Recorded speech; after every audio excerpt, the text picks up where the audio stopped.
Yo, what's good, Shinobi Nation? Welcome back to Just a Shinobi, the home of the craziest Naruto what-ifs. Today, we're diving into part 6, final part of What If Naruto Has Melody of Fox. Let that sink in. Make sure you stick around, because once this starts, there's no turning back. If you're new here, smash that subscribe button, hit the bell so you don't miss the next chapter, and share this video with your entire ninja squad. And don't forget to drop your theories in the comments, because your support is what keeps this shinobi grinding. Now let's jump straight into it. He wanted to ask, but he recognized a futile effort when he saw one. He'd just have to ask someone else about it later, most likely Jiraiya. Thanks, boss, Naruto grinned, saluting. He lazily waved him off with a grunt. Sure, kid, and hey, bring that girlfriend of yours to visit sometime. Gamakichi says she's pretty hot for a human. Sure thing. See you later. As Naruto walked away to head back down the mountain, Gamabunta had to shake his head to be sure that he wasn't seeing things. It was uncanny, but he looked more and more like his father every time he saw him. She was worried about Naruto even though she shouldn't be. He was just going to visit his summoned animals, and Jiraiya was with him. He was completely safe, or at least that's what she wanted to believe. Anything could happen, especially in the shinobi world. She was snapped from her thoughts by the sudden appearance of a pair of fishnet-clad legs in front of her face, and she looked up at Enko with a curious frown. What's up? Enko set herself down next to the redhead, a slight smile on her face. I just want to tell you that you're my sister now. Tayuya raised her eyebrows, not quite sure what to say to that. Thanks? Look, I want you to know that you can come stay with me if you want. I have an extra room in my apartment that's just collecting dust. Just giving you some options if you need them. No thanks, I'll just stay with Naruto. Enko shrugged. I figured as much. Don't feel like you have nowhere to go if you find living with him to be too much. Thanks, she said again, this time with a bit more gratitude. She wrapped Enko in a one-armed hug, leaning her chin on the woman's shoulder. We're cool now, by the way. I get what you mean about the whole distraction thing. So you were right. It's rough, isn't it?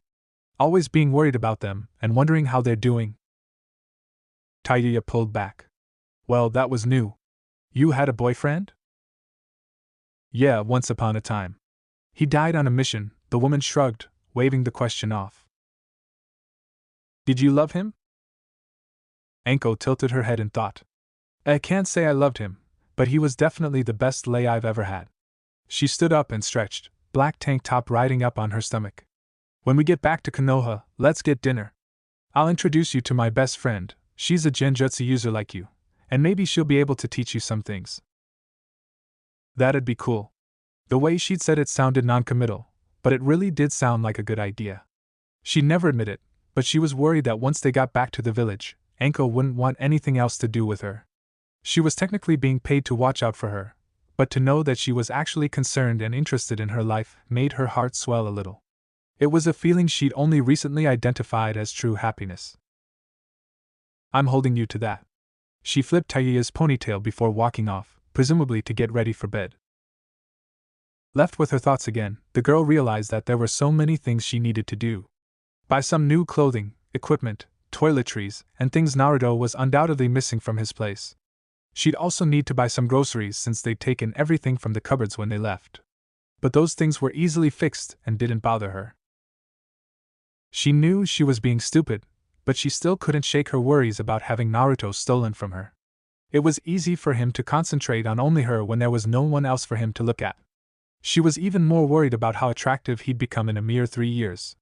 His hair was long, his body was ripped, and he had a cool, casual confidence about him that was irresistible to even her. For some reason, she felt as though his status as the QB container would now be vastly overlooked, at least by the younger, female population, and it might even make him seem hotter. What girl wouldn't want to date the village pariah? Especially a girl who wanted to piss off her parents. Not to say that she herself hadn't changed. Like Naruto, her hair was long and her body was ripped, but unlike him, she had a sexy, smoldering air about her. She knew it, Naruto knew it, and every guy who'd ever come within 10 feet of her knew it. If she didn't make a concerted effort to look mean and unapproachable, guys would be hitting on her left and right. It wasn't cockiness, it was fact. Tayuya dropped her head into her hands, groaning at how dumb she was being. Well, if Naruto did decide to sow his seeds in random girls, at least she could stay with Enko. Or get her own place since she would undoubtedly be going on C-ranked missions at the easiest. Of course, this was all simply conjecture. He wasn't that kind of guy, and if he ever did decide to leave her, he'd do his best to minimize the damage.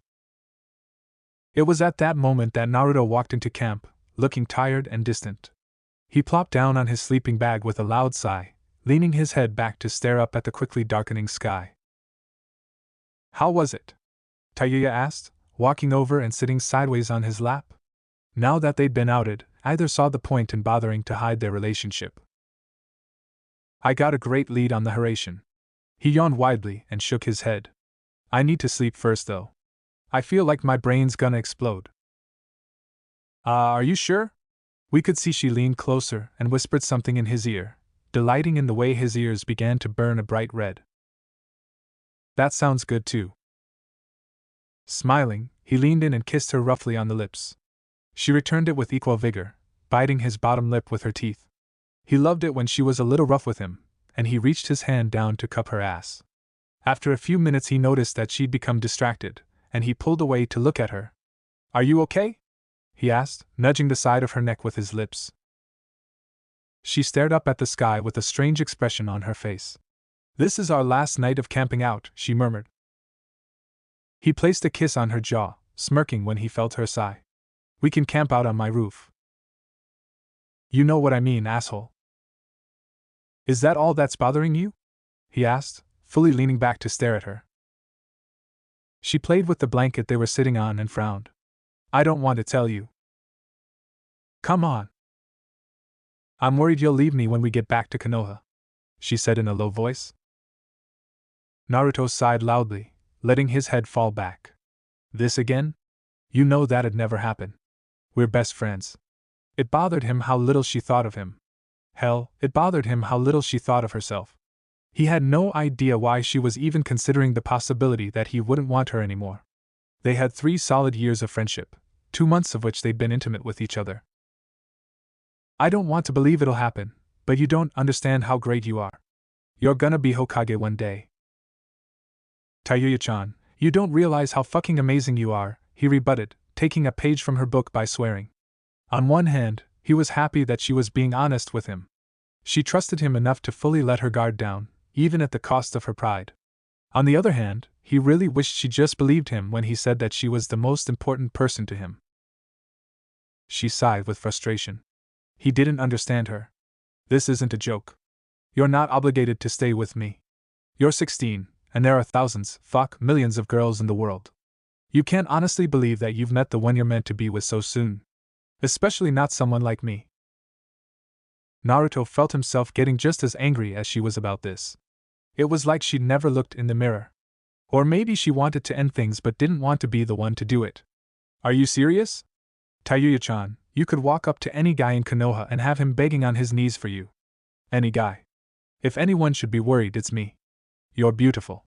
When the redhead turned her head away from him, he gently grabbed her chin and forced her to look him in the eyes. You're beautiful, he reiterated. I don't know what's going to happen in the future. No one does. But right now, I can only see you in it. Smiling slightly at him, she leaned her head against his shoulder. I hate you so much. Naruto smirked back. I know. The group got up bright and early to continue their trek to Konoha, and after a few hours of jumping through the trees, they could see the tall walls of the village growing closer and closer with each leap. The gates of Konoha looked both familiar and alien to him as they approached on foot, and surprisingly, Naruto felt like turning around and running away. He'd gotten used to not being looked down upon every time he stepped outside, and going back to that was something he wasn't sure he was ready for. Which was funny considering he just talked to Tayuya a couple of days ago about his responsibilities to this place. 3 years. He'd been gone for 3 years, but it had passed by in a flash. He squeezed Tayuya's hand, taking comfort in how calm she seemed with the whole situation. Or maybe she was just resigned to her fate. Still, even if everyone else hated him, he had her. She was the one person he could count on no matter what, and really, that's all a person needed in life. Ready? He whispered, taking her hand in his. She smiled up at him, trying to appear braver than she felt. Let's do this shit. Chapter 39. Naruto and Taiya walked purposefully into Konoha, heads held high and hands gripping each other's tightly. They were nervous and afraid, but they were also excited. Excited to see what life had in store for them next, and excited to finally be home after 3 long years of traveling, Naruto more so than Taiya. They passed a couple of familiar-looking jounin on the way in, and one of the jounin, a man with a senbon hanging out of the corner of his mouth, did a double take. Hey, was that? Yeah, it was. But who's the babe? His partner asked under his breath. The first man raised his eyebrows. She looks a bit young for you, don't you think? Hey, as long as she's 16, she's fair game, the second jounin shrugged. His partner paused as he realized that he was right, and they shared a curious stare before climbing over each other to get a second look. Unfortunately, the group had already disappeared into the crowd of civilians milling around the entrance. 20 yards away, Naruto had no idea that other guys were checking out Taiya's ass as he looked around at all of the new structures that had popped up in the 3 years he'd been away. It seemed like all of the damage from the joint sand and sound invasion was completely gone, and the village never looked better. Even the people seemed more friendly and upbeat, though it was possibly because they didn't recognize him. Hey, Ero-sennin, does anyone know we're coming back today? Naruto asked, looking up at Jiraiya. The man shook his head. Besides Tsunade? I doubt it, unless she's told anyone. A wide grin spread across Naruto's face. Perfect.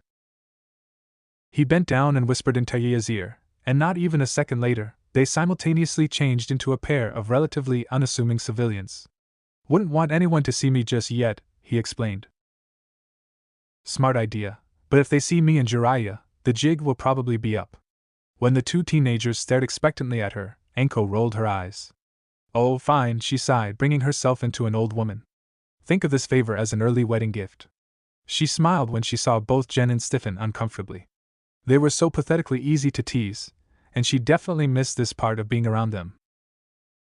After receiving pleading stares from his companions, Jiraiya did the same to complete the circle, and the 4 travelers headed up to the Hokage Tower in the middle of the village. Name and business?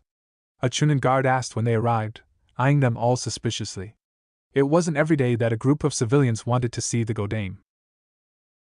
Jiraiya, here to see the Hokage. The man narrowed his eyes, slowly reaching towards his weapon pouch. You're not Jiraiya. Oh. Right. He waved his hand and removed all of their henges since they were already inside the building.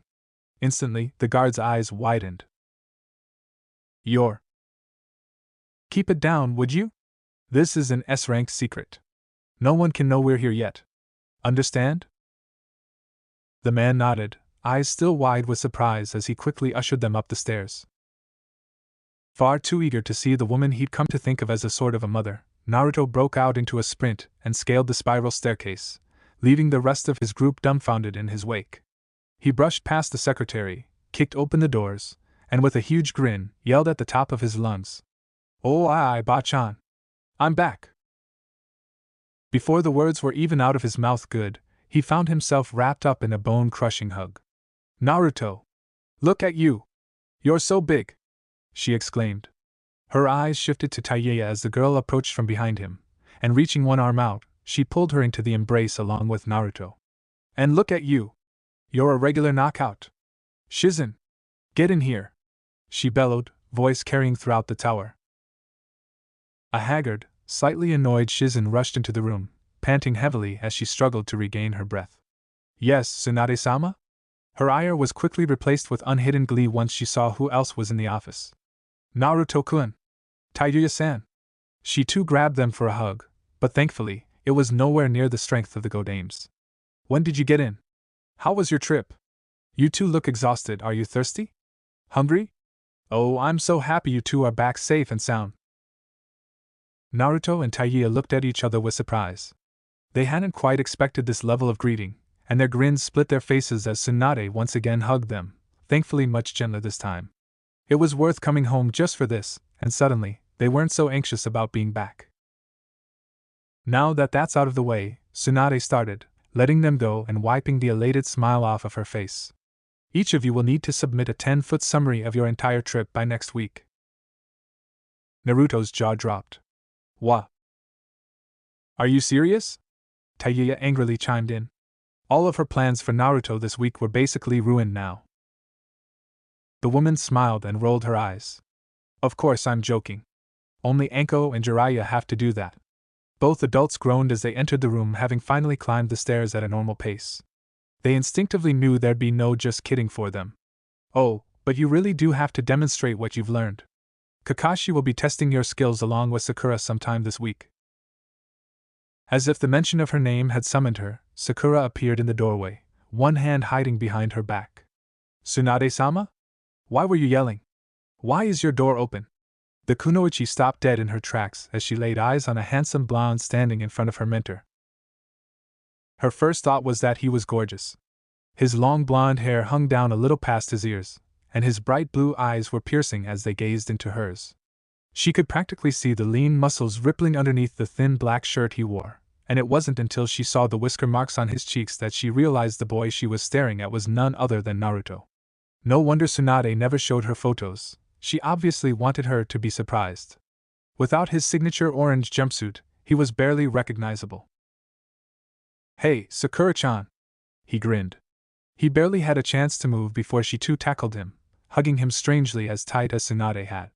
He didn't know how she'd gotten so strong, but he instinctively knew that couldn't be a good thing for him. Tayuya's face morphed into disgust, though luckily, they were all too busy smiling like idiots at Sakura and Naruto's reunion to see her expression. As soon as she let go of Naruto, Tayuya slipped her hand into his, pulling him closer to her side. Noticing this, the pink-haired kunoichi smiled sheepishly at her. Oh, Tayuya, right? Sakura asked. I hope Naruto didn't have too much trouble. He can be kind of a knucklehead, she said, rapping him lightly on the head with her knuckles. Naruto grabbed at the spot she'd hit and scowled. Hey! Tayuya watched their interaction with a little bit of shock. Oddly enough, she didn't detect much threat from Sakura. Perhaps she'd been wrong about what kind of person Sakura is. In her defense, she hadn't had much to go on except for Naruto's word and her brief confrontation with her in the hospital 3 years prior. She allowed herself to relax a bit, even managing to crack a grin. Of course he was in trouble. He's Naruto. Everyone laughed at her statement, even Naruto, who was trying in vain to maintain his pout. Tsunade waved her hand to quiet them down, still struggling to stifle her own laughter. You know what? Let's save this talk for later. We're all going out for dinner tonight, Hokage's treat. Get out of here and get settled, you two. Anko, Jiraiya, stay here. Naruto didn't have to be told twice. He had big plans now that they were back, and he fully intended to follow through with them. Awesome! Come on, Tayuya-chan, we have important stuff to do. Their hands were already connected, so he pulled her along with him out the door. Sakura jogged after them. Wait for me. I'm coming too. 10 minutes later, Tayuya stared up at the familiar building and sighed loudly. Of course, the first place he'd want to go to is Ichiraku Ramen. The only reason she didn't complain was because she sort of liked the place too.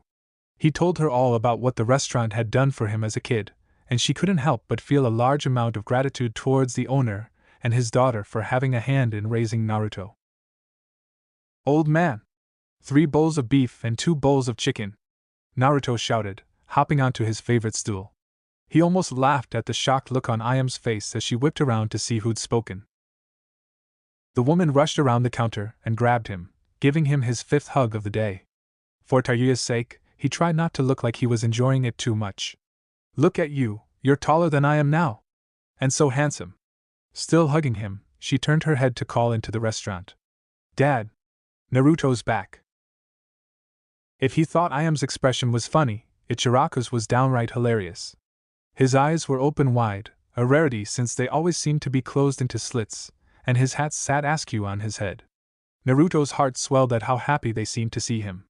His cynical sighed that they just missed the thousands of yen he dropped here a month, but his more reasonable side called him a dumbass for even thinking something so horrible. Naruto! Good to see you, boy! He laughed, reaching over the counter to pat him on the back. Lunch is on me today. Eat as much as you like. 3 beef and 2 chicken, right? What will your girlfriends have? Beef, Tayuya mumbled, trying not to show her anger as she slid into the seat on Naruto's left. Girlfriends? What the fuck was that shit? And why wasn't Naruto saying anything? She decided to let it slide this time since he was probably too busy grinning like a lunatic to hear correctly, but next time she'd pop him one for sure if he didn't correct him. Sakura took the seat to his right, rolling her eyes at being referred to as his girlfriend. Vegetarian. As Tsuchi turned around to prepare their soup, Naruto didn't think it was possible for him to smile any wider. How could he have ever doubted the fact that they really cared about him? Tons of stores and restaurants had refused his business because of who he was, even if they were struggling. So, Naruto, how was the trip? Did you learn anything new? Sakura asked, leaning forward with interest. I learned tons. You'll see all of my amazing skills when we fight Kakashi-sensei. He cheered, pumping a fist into the air. What about you? You look really strong. His eyes widened slightly as he realized how bad his words had sounded. I mean, not like muscly, but strong. His teammate laughed at his fear, shaking her head at how similar he seemed on the inside despite how great he looked on the outside. I've been training under Tsunade-sama. She's been teaching me a lot about medical ninjutsu and how to better control my chakra. So you're a medic, Nin? That's awesome. You're really smart, so that suits you. Thanks, it's just great to find something that I'm actually good at, Sakura laughed. I've always been really book smart, and had great chakra control, so it was a natural fit, I think. Tayuya frowned slightly, ignoring Sakura in favor of staring at Naruto. He hadn't so much as glanced at her since they'd arrived at the restaurant, and it sort of bugged her. She wasn't upset, but she was so used to having all of his attention that sharing him was going to take some getting used to. What about you, Tayuya? What's your skill set? Surprised that they even remembered she was there, Tayuya shrugged disinterestedly. I'm a genjutsu user mostly, but I'm also good with traps. Naruto scoffed. Good? She's amazing. Really? Neat. Maybe you can teach me some tricks. Tayuya faked a smile. Yeah, sure. As if she'd rather stab herself through the heart with a dull kunai. You know, you're a lot nicer than you were when you left, the pink-haired Kunoichi mused, leaning around Naruto to look at her. Yeah, well, you're a lot less annoying. She hadn't meant it as a compliment, but the way Sakura smiled told her that she'd taken it as one. Luckily, she didn't have to pretend to care about their conversation anymore since Ayam and the owner appeared with 4 steaming bowls of noodles. Ayam set down 2 of the bowls in front of Tayuya and Sakura while the chef himself delivered the remaining 2 to Naruto. With a loud itadakimasu, Naruto picked up his chopsticks and dug in. He slurped down his noodles at full speed, the happiest smile appearing on his face since the first time they'd admitted to liking each other. I missed this place so much. No one beats Ichiraku's. Tsuchi poked his head out from behind the curtain. And don't you forget it! He shouted, waving his ladle at the teens. As soon as he disappeared into the kitchen, his daughter hurried back over to talk to them. So Ayam smirked, leaning on the counter towards Naruto and Tayuya. Are you 2 together yet? She couldn't stop a smile from appearing on her face, and she noticed that he was wearing a similar one. Yep, she said, leaning her head on his shoulder for a few seconds.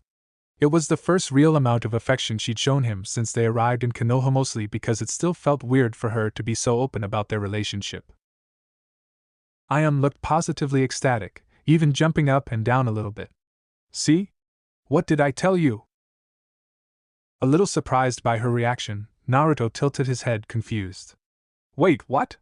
When did you tell her anything? The girls exchanged a mysterious glance. He'd apparently forgotten all about Ayam pulling her aside before they'd left Konoha 3 years ago. It's a secret. Right, Tayuya? Sorry, Naruto. Maybe you can persuade me later. He took one look at the expression on her face and gulped. The way she'd said it had sounded innocent to the casual observer, but the fire in her eyes clearly told him what he was in for. He didn't know whether to be excited or afraid. Since Sakura had to get back to work, they decided to head home to drop their stuff off, get a little shopping done, and relax a bit before the night's events. There was no telling when the dinner would end, and neither of them wanted to be falling asleep at the table. They got about halfway to the apartment before Tayuya couldn't take it anymore. Why were you acting like that? she asked, crossing her arms and looking up at him. Confused, Naruto met her gaze. Like what? Like how you used to act? Stupid. Loud. Annoying. Fake. The blonde shrugged. I guess it's just a habit. I've always been that way to people that know me, and I don't know how they're gonna react if I'm suddenly different. Well, you don't have to act like a dumbass anymore. You're strong enough that you don't have to make people underestimate you. When he avoided her gaze and shrugged again, she sighed.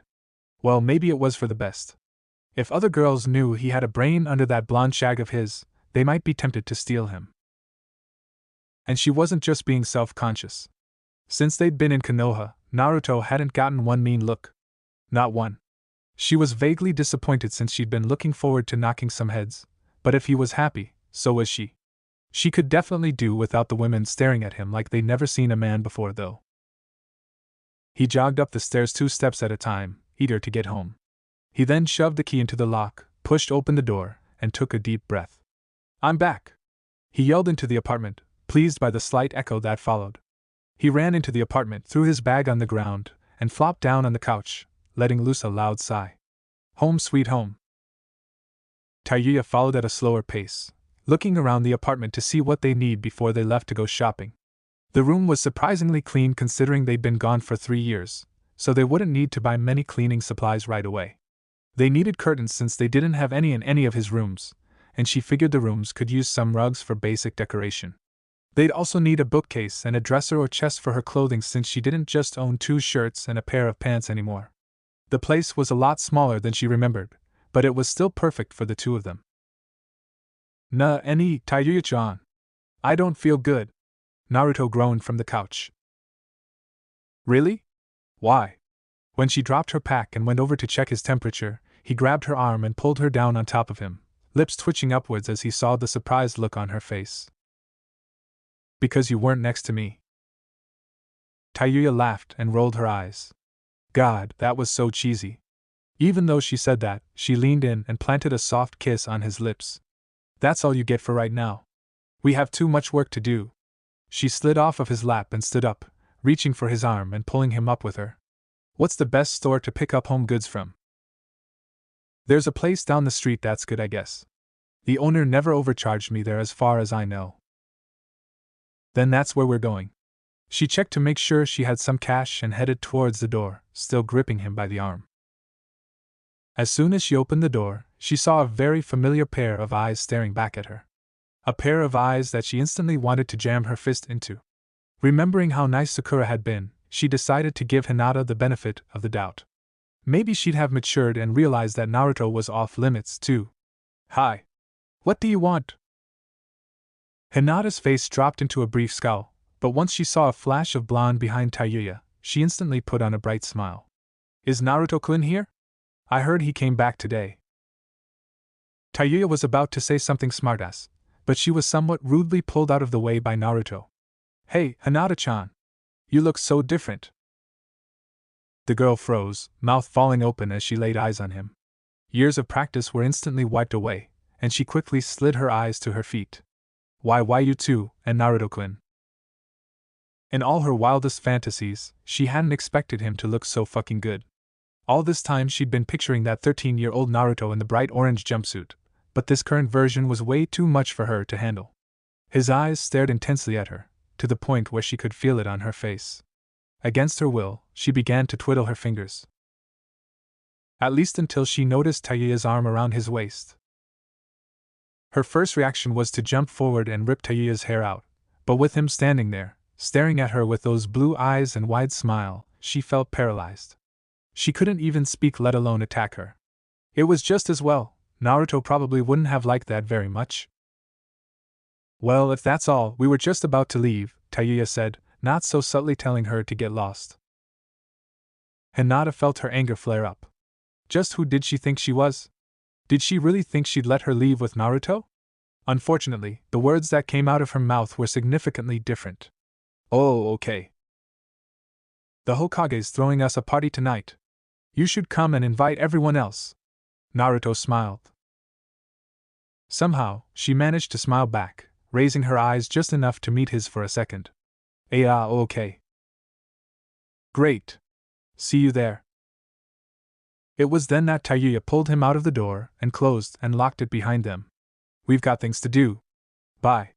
They brushed past her and headed down the stairs, Naruto shooting her one last grin over his shoulder. Hinata clenched her fists as she watched them go. God, she was weak. She'd had a chance to win him back and she froze. If she could barely even talk to him, how could she expect to win? She was just going to have to suck it up and try to talk to him tonight. She glared down at Tayuya's back. Stupid red-headed bitch.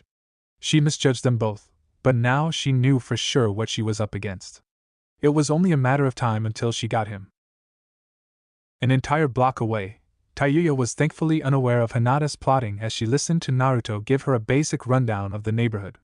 She didn't remember much about the area since she'd only lived with him for a few days before they left, but she was definitely paying attention now while he pointed out all of the different shops and restaurants that were, as he so eloquently put it, not run by assholes.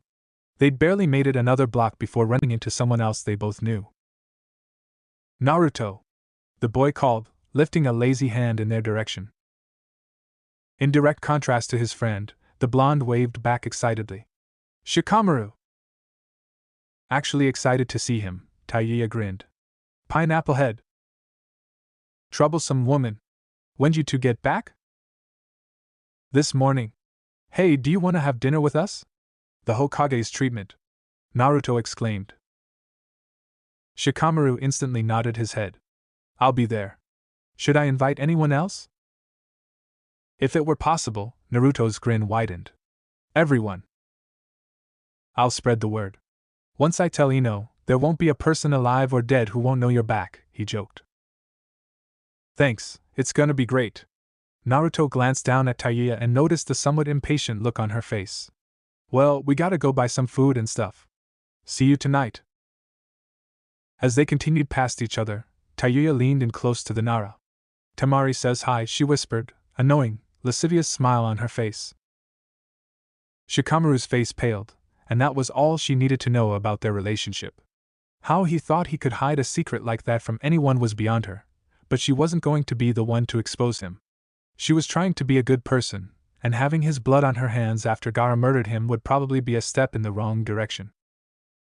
They managed to pick up everything they needed in a good half hour, and thanks to Naruto's shadow clones, she didn't have to carry anything. Which was good since she really didn't think it was possible for her to take another step, let alone hold a bag of groceries. She was relieved when they finally made it back to the apartment with their things, and exhausted from both their trip into the village and shopping, she collapsed onto their couch much like Naruto had earlier. Tired? Naruto asked, putting away the groceries since Tayuya obviously wasn't going to help. The only reply he received was a muffled groan, and he smiled over at her. Why don't you take a nap? We have a few hours until we have to be at the party Bachan's throwing for us. She idly wondered when the dinner had turned into a party but shrugged it off. Come sleep with me, she whined from the couch. Naruto shook his head. God, she was adorable. No man alive could refuse a request like that. He slid onto the couch near her feet and put her legs in his lap, gently rubbing the smooth skin of her calves. Unsatisfied, she tiredly sat up, grabbed him by the shoulders, and forced him to lie down on the couch.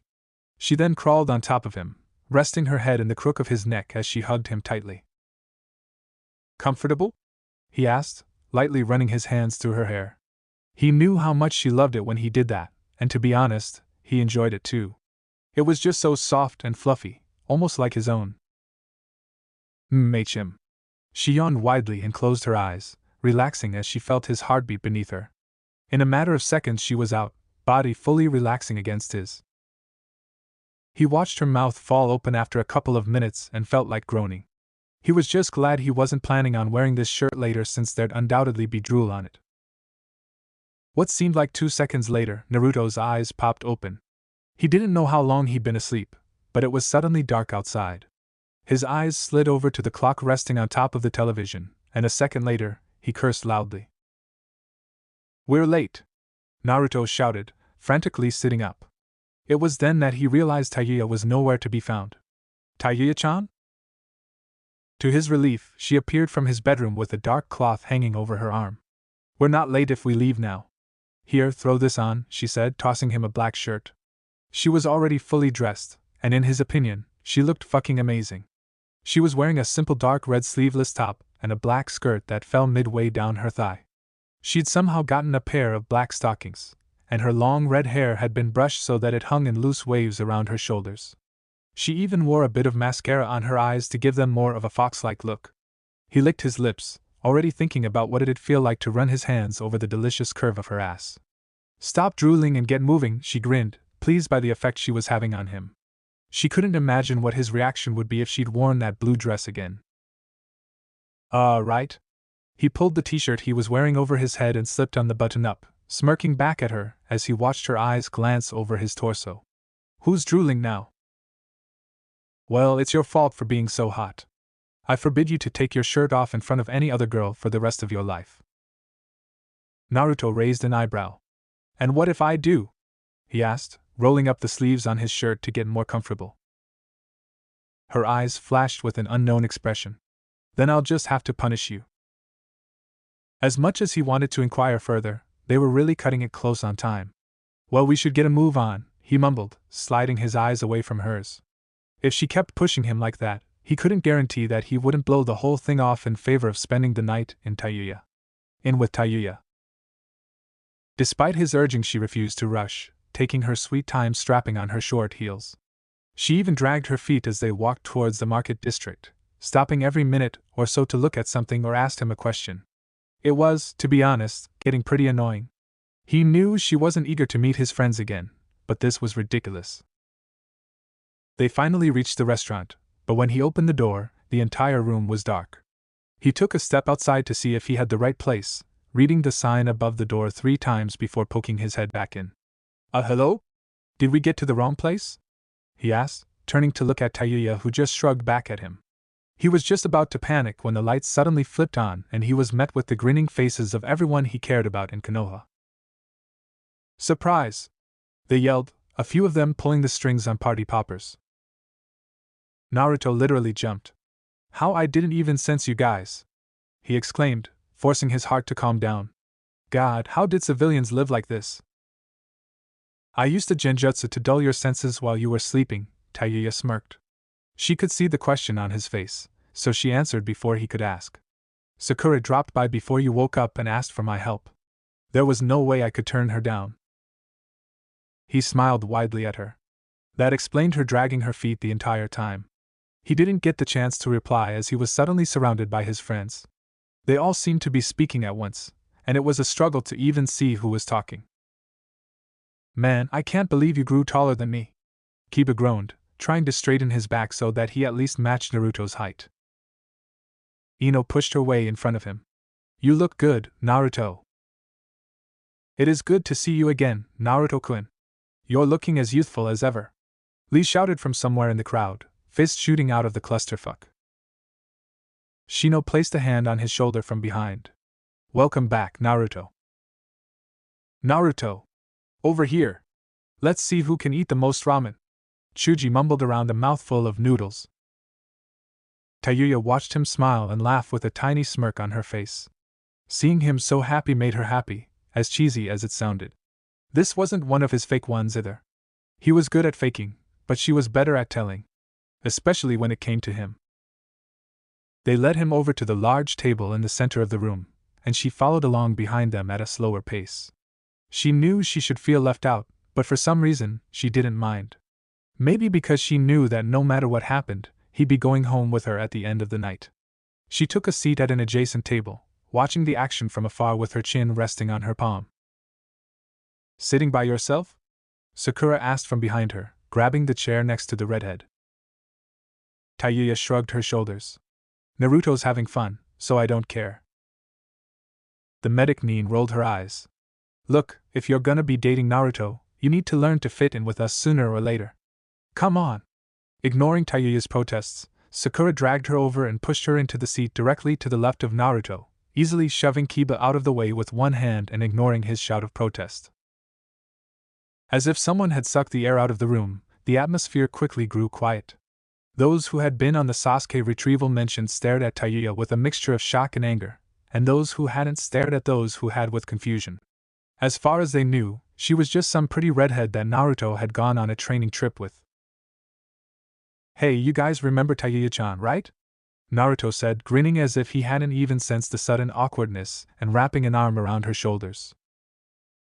"Yeah, we remember her," Kiba nearly spat, eyes narrowing. "We're just wondering what the hell she's still doing here." Everyone, even Tayuya, was shocked when Naruto jumped to his feet, sending his chair clattering to the ground behind him.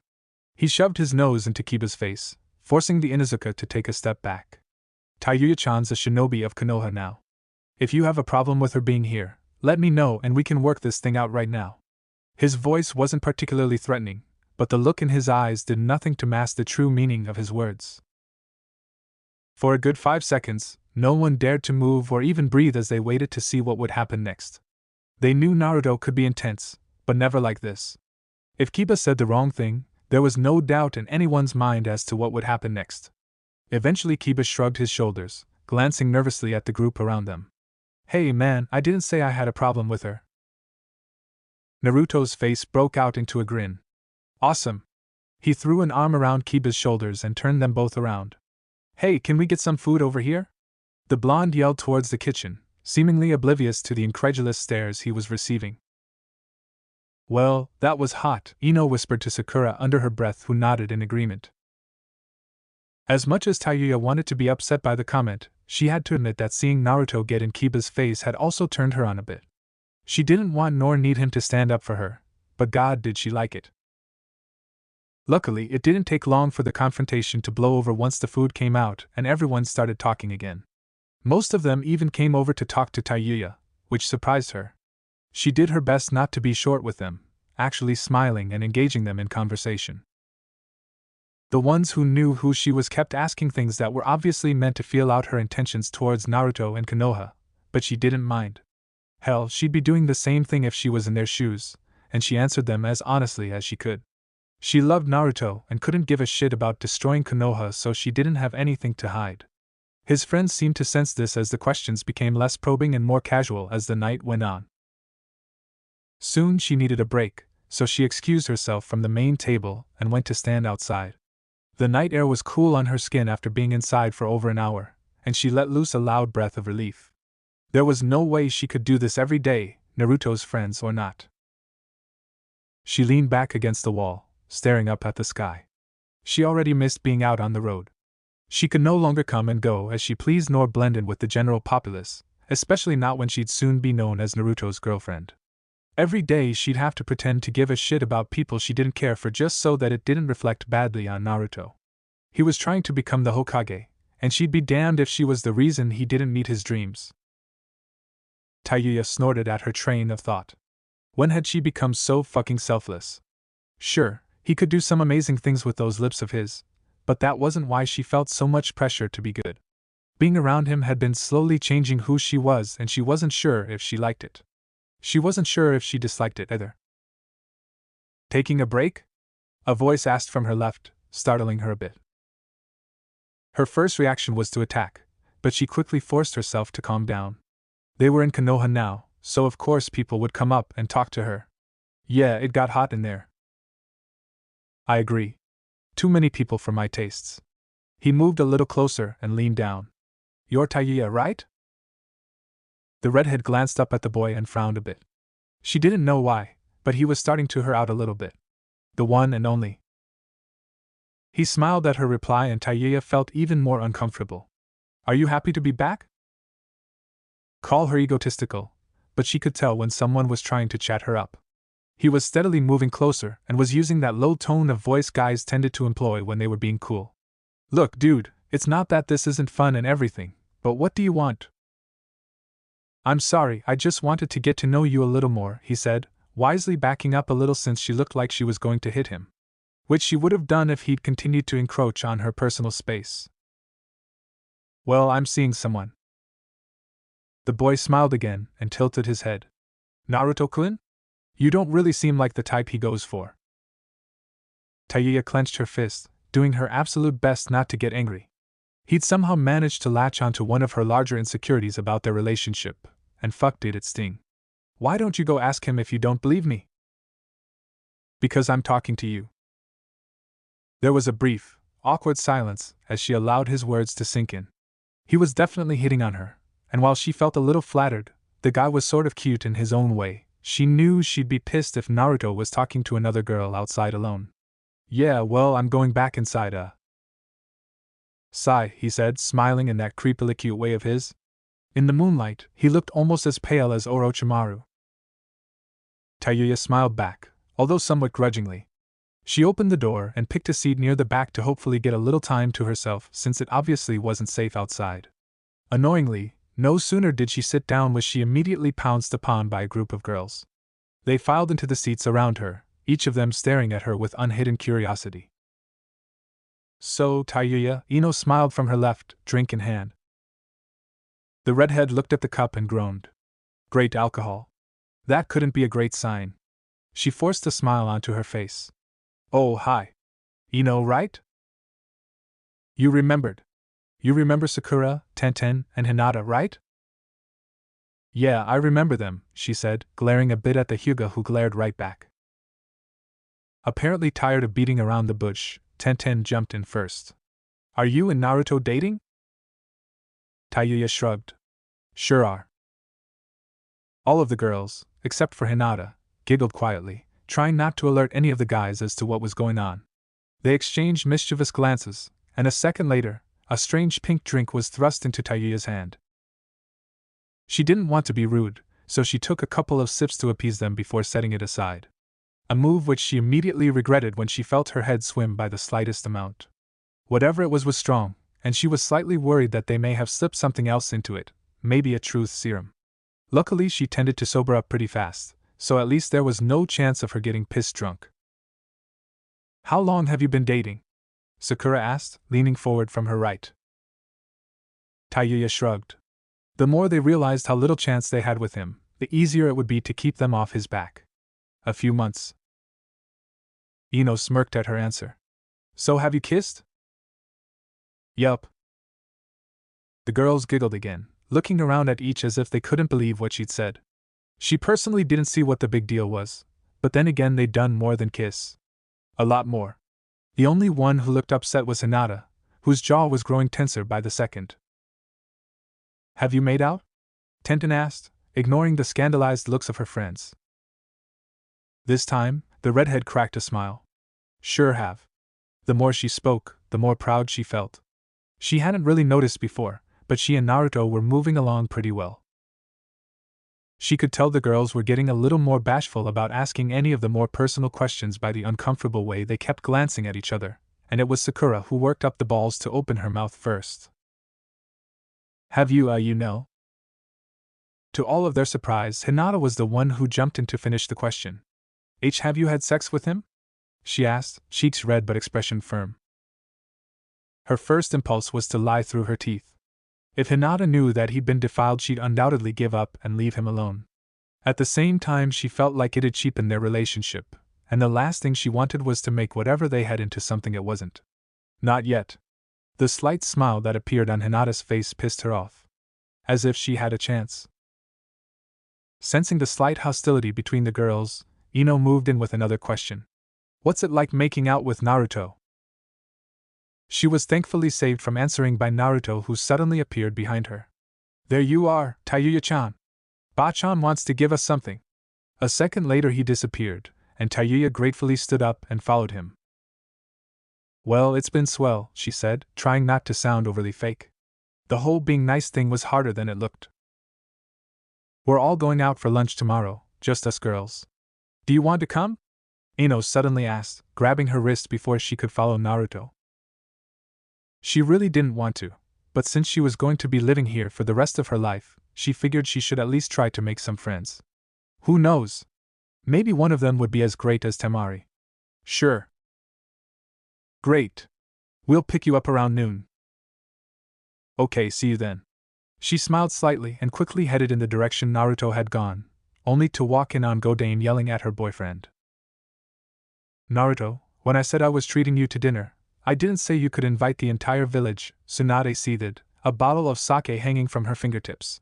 If she weren't so happy that he was back, she might have sent him flying through the window. Naruto just grinned and shrugged, grabbing a piece of sushi from her plate and shoving it into his mouth. You didn't say I couldn't either.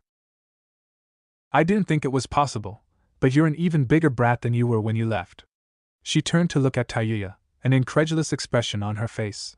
How do you put up with that? Before she could answer, Naruto grabbed her and kissed her deeply. His arms slipped around her waist and pulled her closer, completely ignoring the whistle and catcalls coming from his friends. Her lips stayed pursed after he pulled away from her a full 5 seconds later, and on reflex, her hand reached out and grabbed the front of his shirt to try to pull him back. That's how he said, hugging Tayuya against his side. Tayuya couldn't help it. She glanced over at Hinata with a smirk, fighting the urge to full-on grin. The look on Hyuga's face was priceless, so she grabbed his face and began to kiss him again, this time making a big show of pressing herself against his body. She normally found excessive public displays of affection disgusting, but in this case, she'd make an exception. Get a room! Kiba yelled amidst the cheers and whistles of their other friends. It took a good minute, but Enko was eventually able to goad them apart by slipping a bowl of ramen underneath Naruto's nose. Unsurprisingly, he quickly lost interest in Tayuya, much to her annoyance. She'd just have to take her frustration out on him later that night.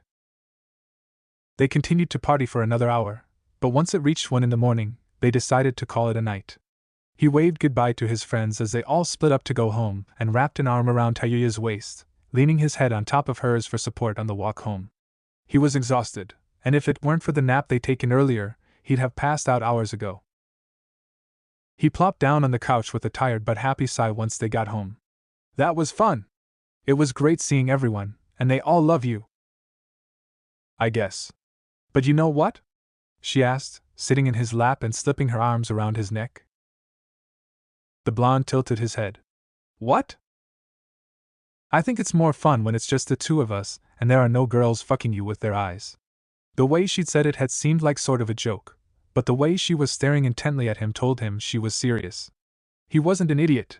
He knew she was more than a little jealous of all the attention he was getting from some of the girls they'd come across, but she was getting just as much attention as he was. She might not have noticed it, but he'd counted at least 5 guys staring at her ass when they walked past them on the way home. He should be the one acting jealous. Still, it was sort of cute how upset she got about it. She was straightforward about a lot of things, and her feelings were one of them. This was one of the rare few times that she looked afraid, and the longer he was quiet, the more he could feel her fear. Even though he was tired, he leaned in and kissed her deeply. She returned his affections earnestly, tightening her grip around his neck to pull him closer.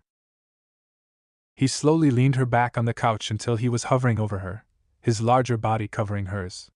His fingers playfully fluttered over her stomach, every now and then dipping towards the waistband of her skirt. I'm not gonna stop you, she murmured, light brown eyes staring into his eyes. He paused momentarily, a little surprised that she was giving him free rein.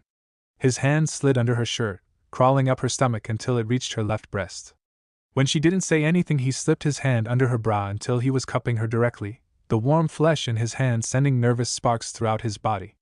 His first time touching a girl's naked breast, and it felt better than he could ever imagine. For some reason, he'd been expecting it to feel like warm pudding. She sighed into his mouth, using her legs to hold him against her.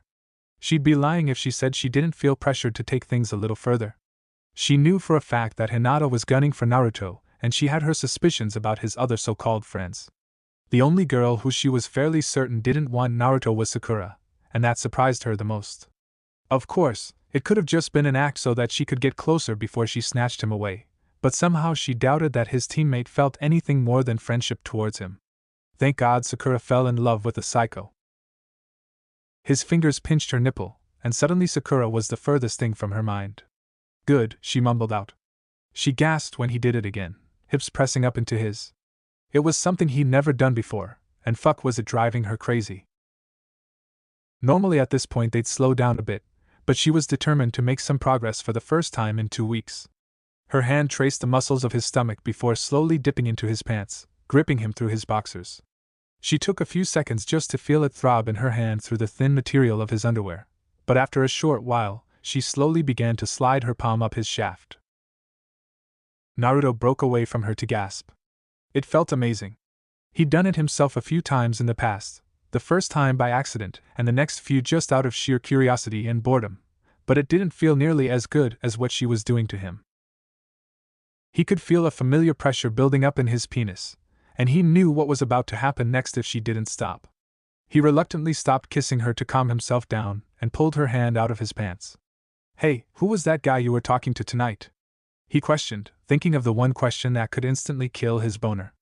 It wasn't that he didn't want their relationship to progress, but he didn't want anything to happen while he was still unsure of a few things. "Why?"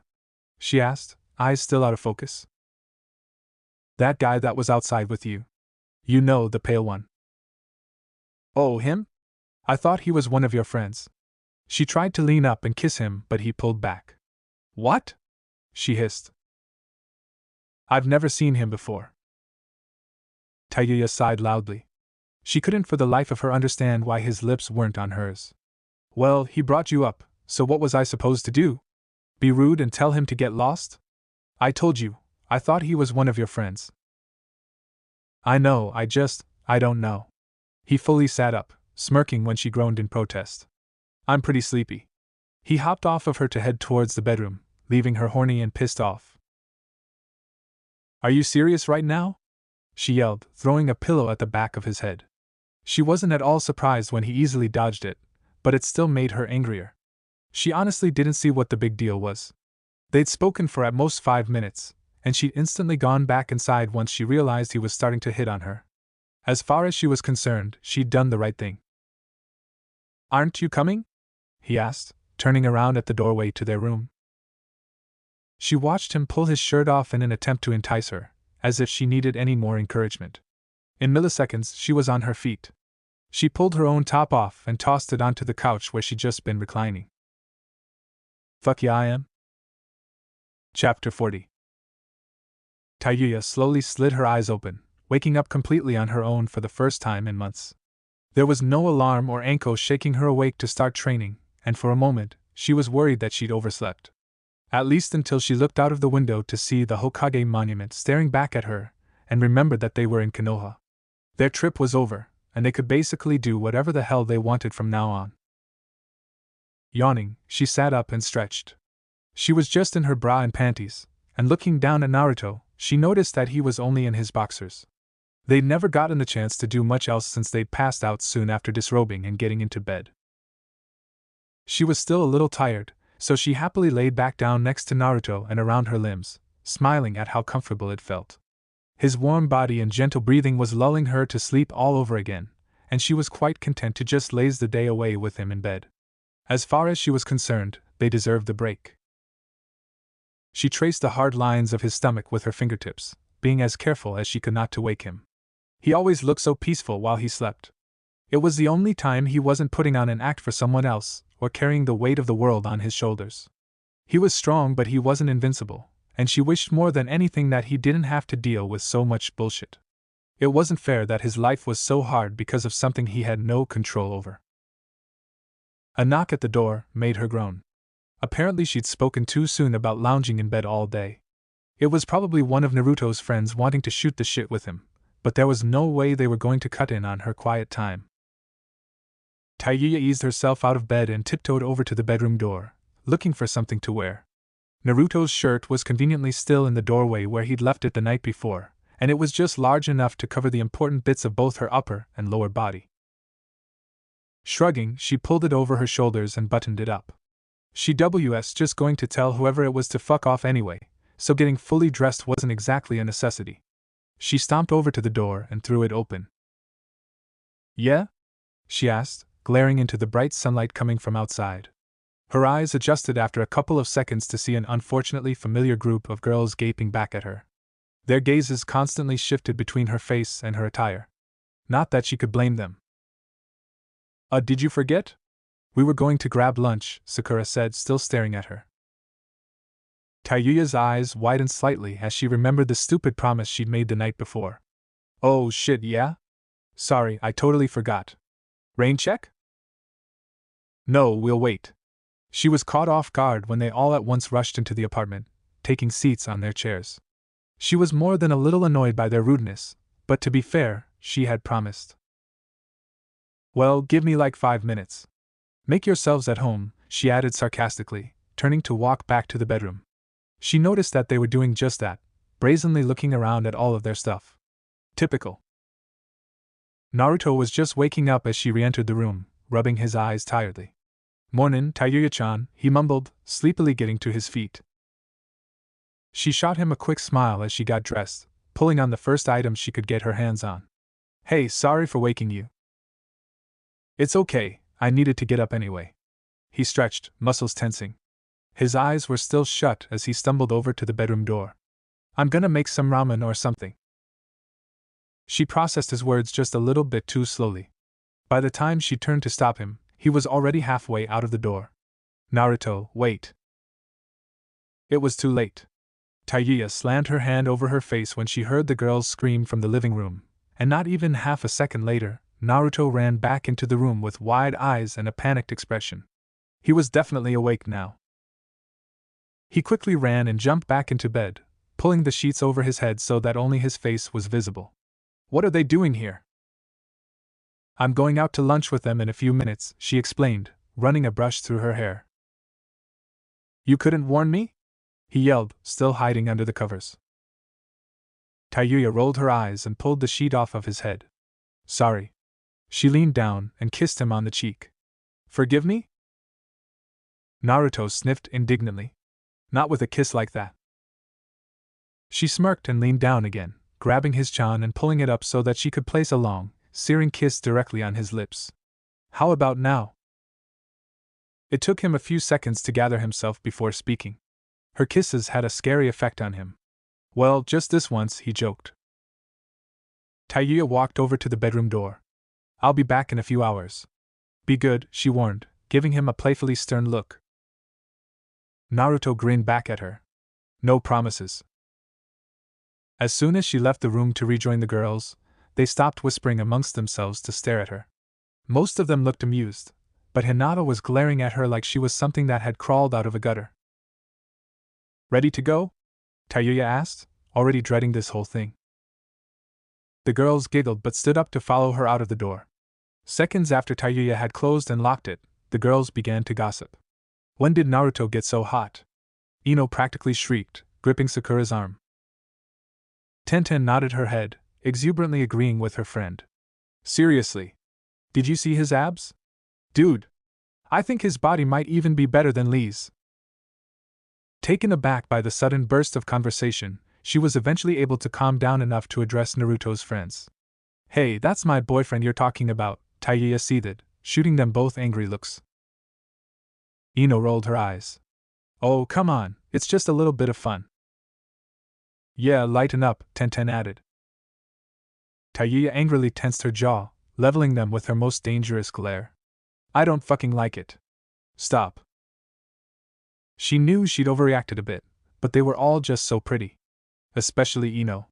She was like a model or something, tall, slender, long, pretty blonde hair, and Tenten was no slouch either. Her large brown eyes sparkled with mischief, and though she was somewhat shorter and a little bit stockier than Ino, she definitely had a killer physique underneath her loose top. She wasn't overly impressed by Sakura's looks, but it was easy to guess what Hinata's body looked like under her somewhat baggy clothing. She quickly tried to force her mind to think of something else since it felt weird to be thinking about the Hyuga's large tits and flaring hips. The point was, all of Naruto's female friends were far too attractive for her liking, and that was the main reason she'd agreed to this lunch. She'd wanted to gauge how interested they were in Naruto, even if that meant pretending to be a girl for a few hours. It was just a good strategy to keep your friends close and your enemies closer. The girls wisely backed off of the subject of Naruto's body. To be honest, they were a little bit afraid of her. They'd all heard by now who she was or used to be from some of the other guys. She was an unpredictable anomaly, and even though she was technically a shinobi of Konoha, they didn't know anything about her or what she could do. Would do. "Where should we eat?" Sakura asked, not so subtly changing the subject. Tayuya didn't mind, though. As long as they weren't drooling over Naruto, she didn't care what the hell they talked about. "How about that new tea place?" Ino suggested. "They have some amazing desserts." They all looked at Tayuya for approval, so she just shrugged. "Yeah, sure, sounds fine."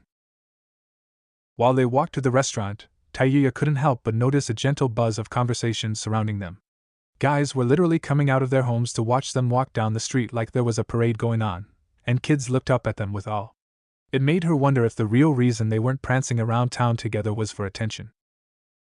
That happens, Sakura whispered, leaning over so only she could hear. We get lunch at the same time every week, and after a while, people just came to expect it. It was uncomfortable having people stare at her like that. She knew she'd never be invisible with who she was shacking up with, but she never thought she'd be exposed like this.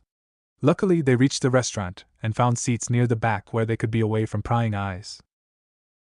So, Taiyuya, you showed up at the door wearing Naruto's shirt, and Naruto came out of the room in only his underwear. Did anything interesting happen last night? Ino teased, hoping Taiyuya wouldn't kill her for being too nosy. She got a faraway look in her eyes as she remembered exactly what she and Naruto had done.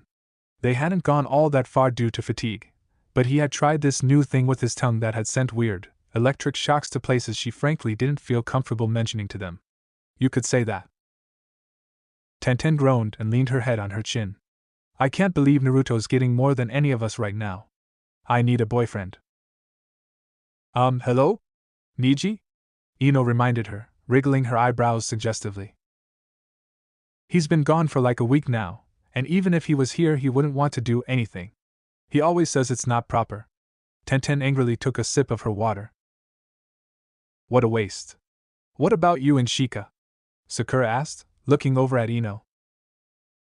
Taiyuya spluttered on her tea, choking so hard that Sakura had to pound her on the back before she died. That two-timing son of a bitch. He had a perfectly smart, beautiful girl in Suna and he was trying to pick up another blonde. It felt weird for her to care since it was really none of her business, but Temari was her friend. She'd confided in her that she really saw a future with Shikamaru, so she'd be crushed to know that he was banging someone else on the side. Sakura noticed the look on her face and furrowed her brows. Are you okay? How long have you and Pineapple Head been going at it? Taiyuya tersely asked Ino, completely ignoring Naruto's teammate.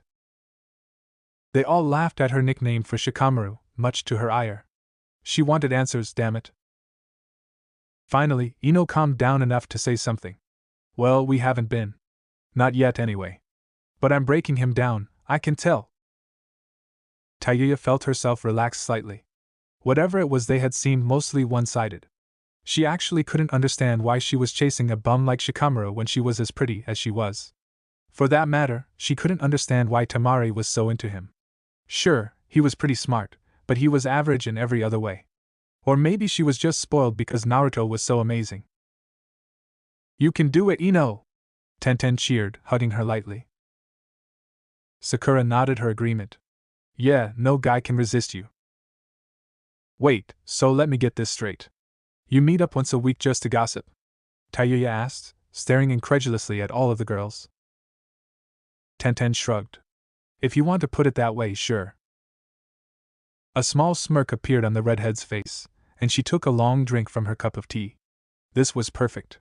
She could keep her fingers on the pulse of everything that was going on in Konoha, and even though most of it would most likely be garbage she didn't care about, there would probably be some useful nuggets of information in there. I'm gonna like hanging out with you guys. The dark halls echoed quietly with his footsteps as he walked purposefully towards Danzo's chamber. He personally didn't understand why Danzo didn't make life easier for everyone and at least put a couple of torches up, but it wasn't his job to question his leader. Sai knocked once on the heavy metal door, and a few seconds afterwards he received a reply. Enter, a deep, raspy voice called from inside the room. He grunted slightly as he slowly pushed it open. He couldn't help but wonder if the real reason Danzo made it so inconvenient to visit him was because he only wanted to hear from people who actually had something important to say, but quickly removed the thought from his mind. The man leveled his one good eye on the young teen, looking unusually happy to see him. Well, happy for him. Report. Hi, Danzo-sama. He swiftly stood to his feet, being sure to keep his head lowered. I made contact with the target. And? There was nothing out of the ordinary about her.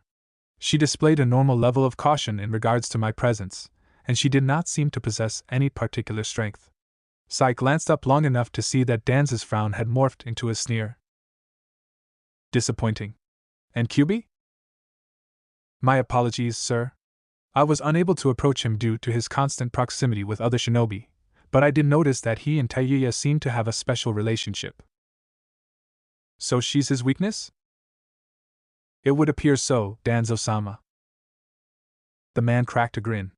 His gaze was calculating as he looked upon his charge's visage, and suddenly a plan began to form in his mind. Excellent. I have another mission for you. Confused, Sai raised his head again. He didn't feel much, but he could definitely feel like he wouldn't like this new mission one bit. Naruto, Taiyuya called, opening the door to the apartment. I brought you lunch. When he didn't come running at the mention of food, she frowned and walked further into their home, fist lightly clenched at her side. She didn't think there was anything to worry about, but she couldn't help but feel a little paranoid. She relaxed her stance when she stepped into the living room to see that he was only sleeping. Naruto was stretched out face up on the couch, scrolls littered haphazardly around him. He looked so comfortable that she tried to sneak into the bedroom so as not to wake him, but he stirred and groaned lightly anyway. He'd always been able to sense her when she was nearby, so she didn't know why she'd even tried. Hey, Taiyuya-chan. Back already? What do you mean already? Naruto, it's like 4 in the afternoon. Squinting at the clock on top of the TV, he groaned and slammed his head back onto the couch's armrest. I was asleep for 2 hours? Concerned, she walked over to him and placed her palm against his forehead, leaving the food she'd brought forgotten on the kitchen counter. Well, you don't seem sick, so why are you so tired? You slept at least 10 hours last night. I dunno, maybe because I'm home and can finally relax without worrying about Itachi kidnapping me all the time. Anyway, look. I figured out the Hiraishin. Taiyuya's jaw dropped. Are you serious? Sorta. I can't travel more than 3 meters with it. She excitedly gripped his arm, not completely believing his words just yet. Show me. Grinning at her skepticism, he stood up and pulled her with him, positioning her a few meters away next to one of the kunai lying on the ground. He glanced at his notes and clumsily went through the seals, every now and then looking back at the scroll he'd drawn on to remind him of the order they needed to be in. He completed the sequence, and before she could even blink, he was behind her. See? He said, slipping his arms around her waist. It took her a full second to react, but she eventually snapped herself out of her surprised stupor and turned to smile widely at him. Oh my God, Naruto! Do you know how big of a deal this is? You just figured out one of the most feared in the world.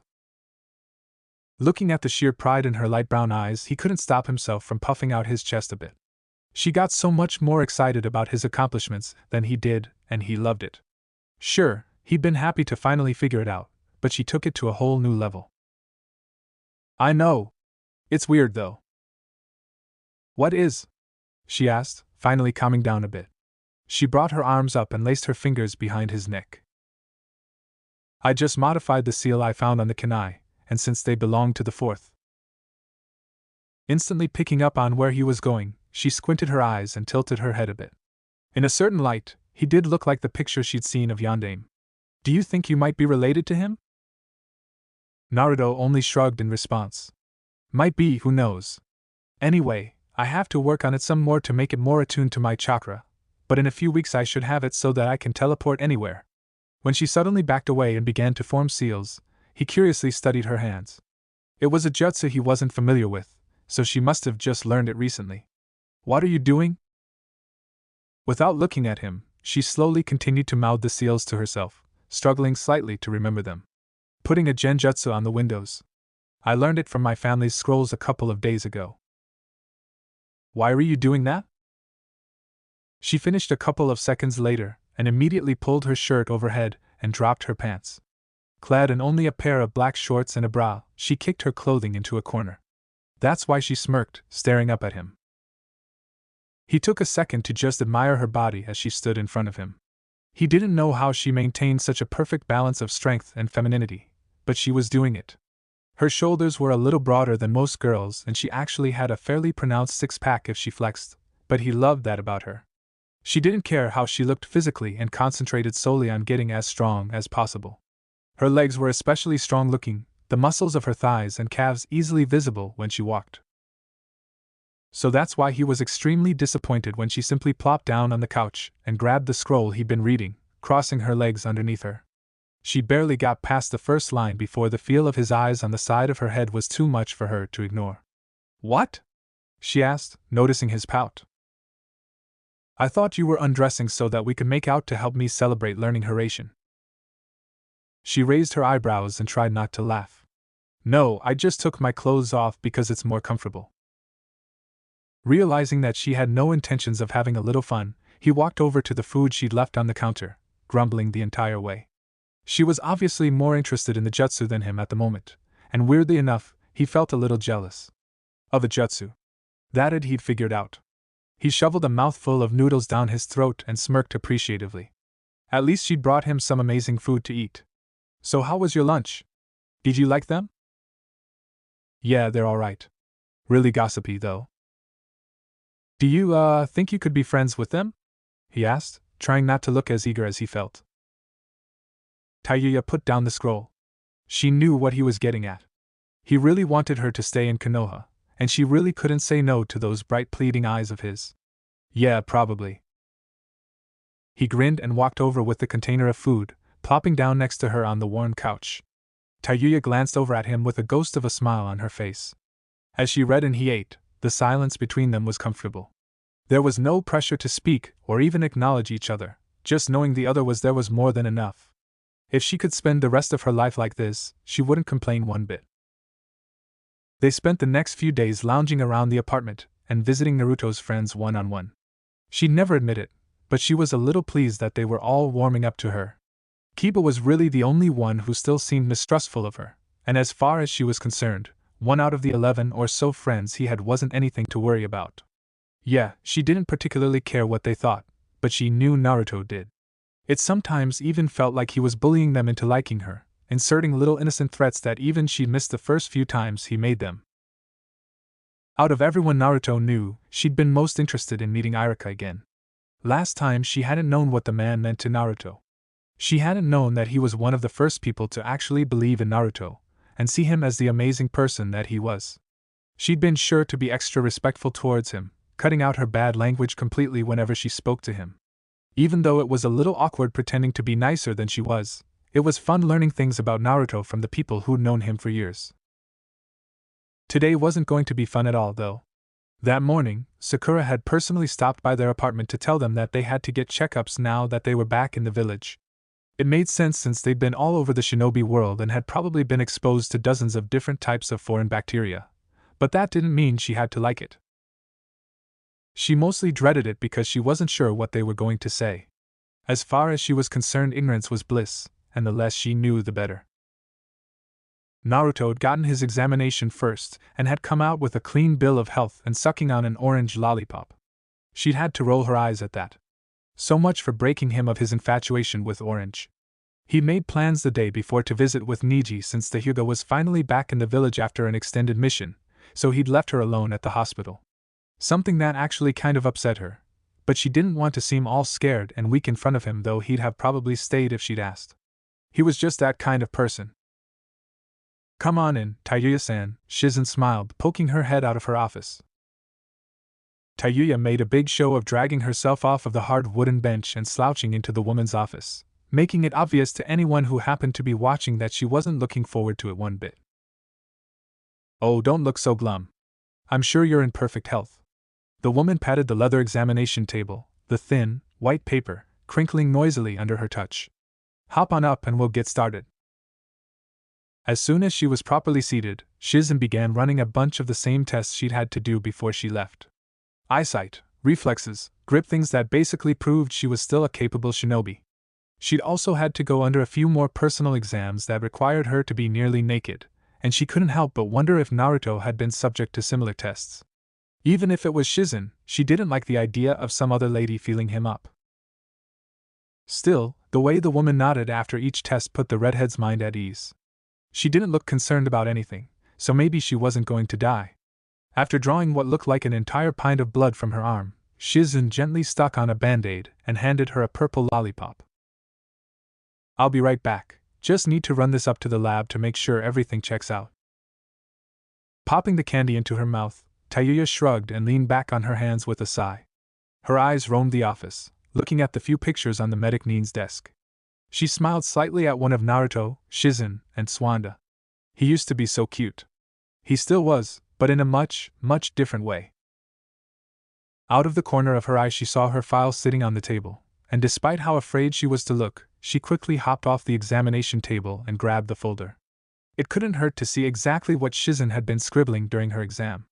There was a surprising amount of paper inside considering she'd been a shinobi of Konoha for just over 3 years, but after thinking about it a bit, she figured it was because of the whole bones crushed into powder and then put back together with the forbidden jutsu thing. She shuffled through a few sheets of boring data before finding what she was looking for. The first piece of paper had all of her latest stats on it: name, age, height, weight, body measurements, pretty much a pervert's wet dream. The second piece of paper was similar, only it had her stats from right before they'd left, and the third were her stats from before she'd received the Sozo Seze. Her vision, hearing, sense of smell, grip strength, and reaction time had all improved greatly after getting the. She'd also gained nearly 25 pounds, which would normally worry her if it weren't for the fact that she used to be skin and bones when she'd served under Orochimaru, and now she was pretty fucking ripped. The most annoying part was that she'd only grown around 3 inches in 3 years. Compared to Naruto, who had shot up by at least 10, she hadn't done anything. It was hard to believe that once upon a time they had been the same height. She skimmed the rest of the paper with only a mild interest. Nothing was that unexpected. Her strength was up, her boobs were bigger, she was fertile. She almost dropped the folder in shock, and the only reason she managed to hold on was because she wanted to read it again. There must be some sort of mistake. The Sozo Seze couldn't heal even that, could it? Kabuto had told her years ago that there was no chance she'd ever have children if she decided to let him start her on performance-enhancing drugs, but she hadn't cared at the time. She still didn't, but God, if she and Naruto had had sex, she'd be pregnant with his kid right now. It took her a good few minutes of calm breathing to get her vision clear and heart beating normally again. For someone who simply hadn't thought about what it'd be like to be a mother, it was a lot to take in. She eventually relaxed enough to finish reading. As worried as she was about what else she was going to learn, she simply had to know what the fuck was going on with her body. Increased growth in hair and nails, sharper canines, increased healing factor, and possible Jinchuriki. This time, she did drop the folder. She'd known something was strange, but that. She looked down at her stomach with a strange sense of detachment. Suddenly, so much of her time with Naruto made sense. Those weird stomach pains she got whenever Naruto used the Kyuubi's chakra, the fact that the jewel from the was purple rather than blue. What else did they forget to tell her? Why did they hide it in the first place? Was the chakra poisonous to her since she hadn't grown up with it like Naruto had? The door opening gave her a welcomed reprieve from her thoughts. We won't know for sure until we get your blood tests back, but I think you're in perfect health, Shizen said as she walked into the room. She set about cleaning up her tools while humming a happy little tune to herself.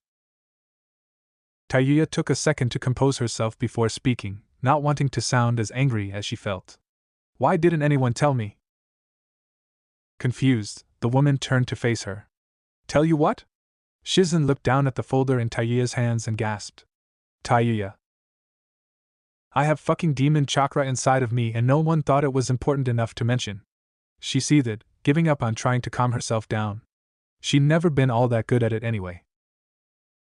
Concerned about the girl's mental state, she slowly approached her, gently taking the folder and setting it back down on the desk.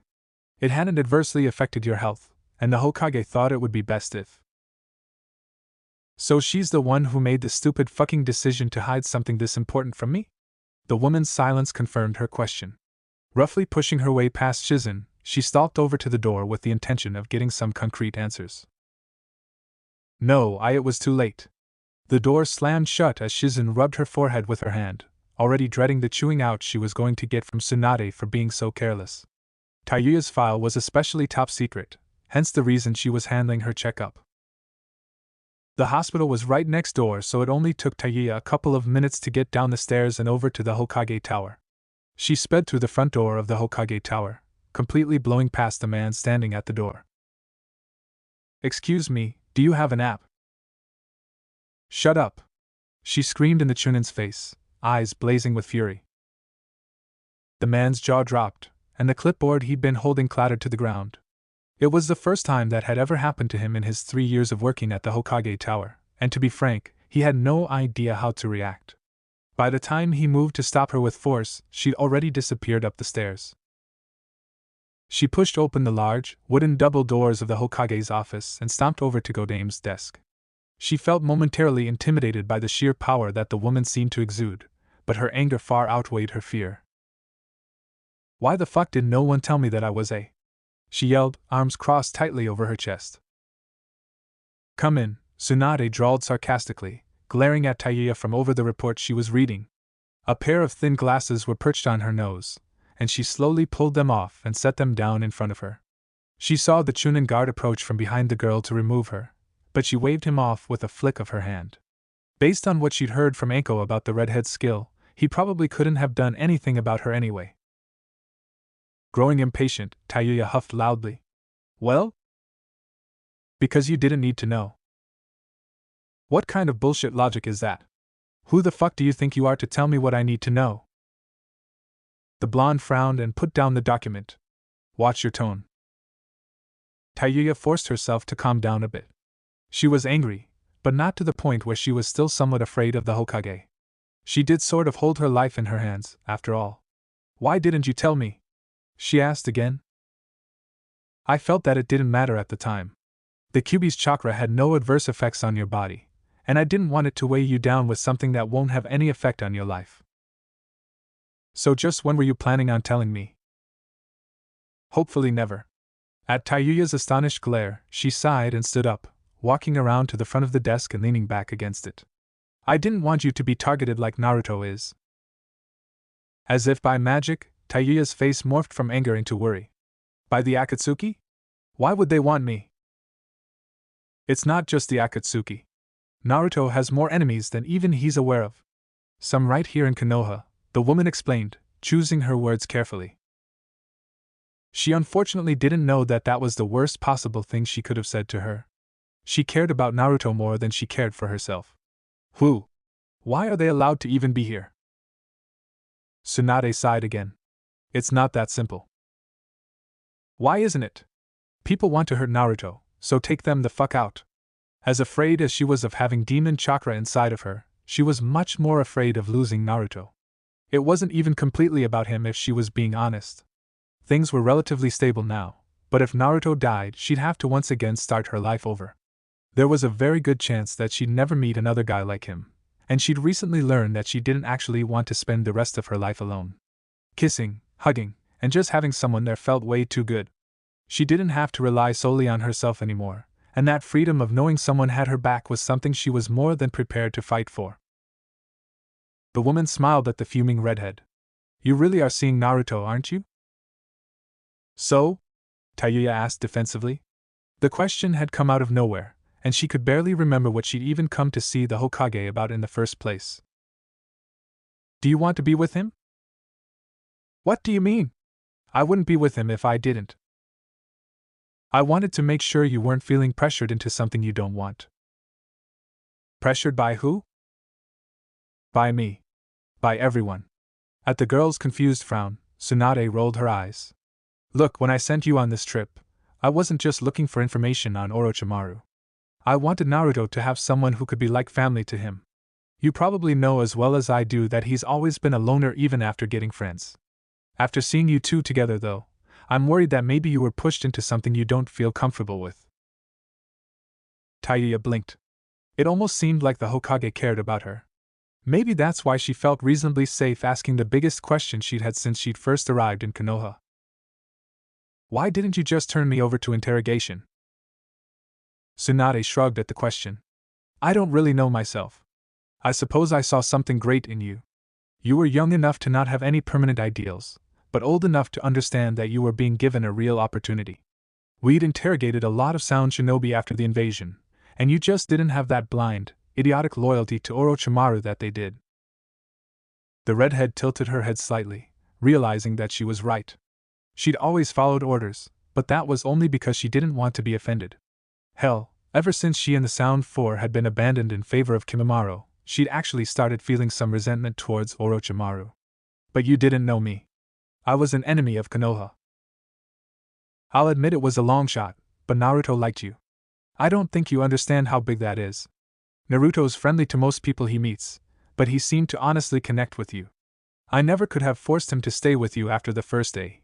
You know as well as I do that if Naruto doesn't want to do something, he won't do it. He stayed of his own volition. Tayuya felt a little lightheaded at this information. She was certain that he'd wanted nothing to do with her in the beginning, but after a little thought, realized that she was being completely naive. Godame was right.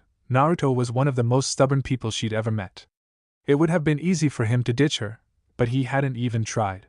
Not seriously, anyway.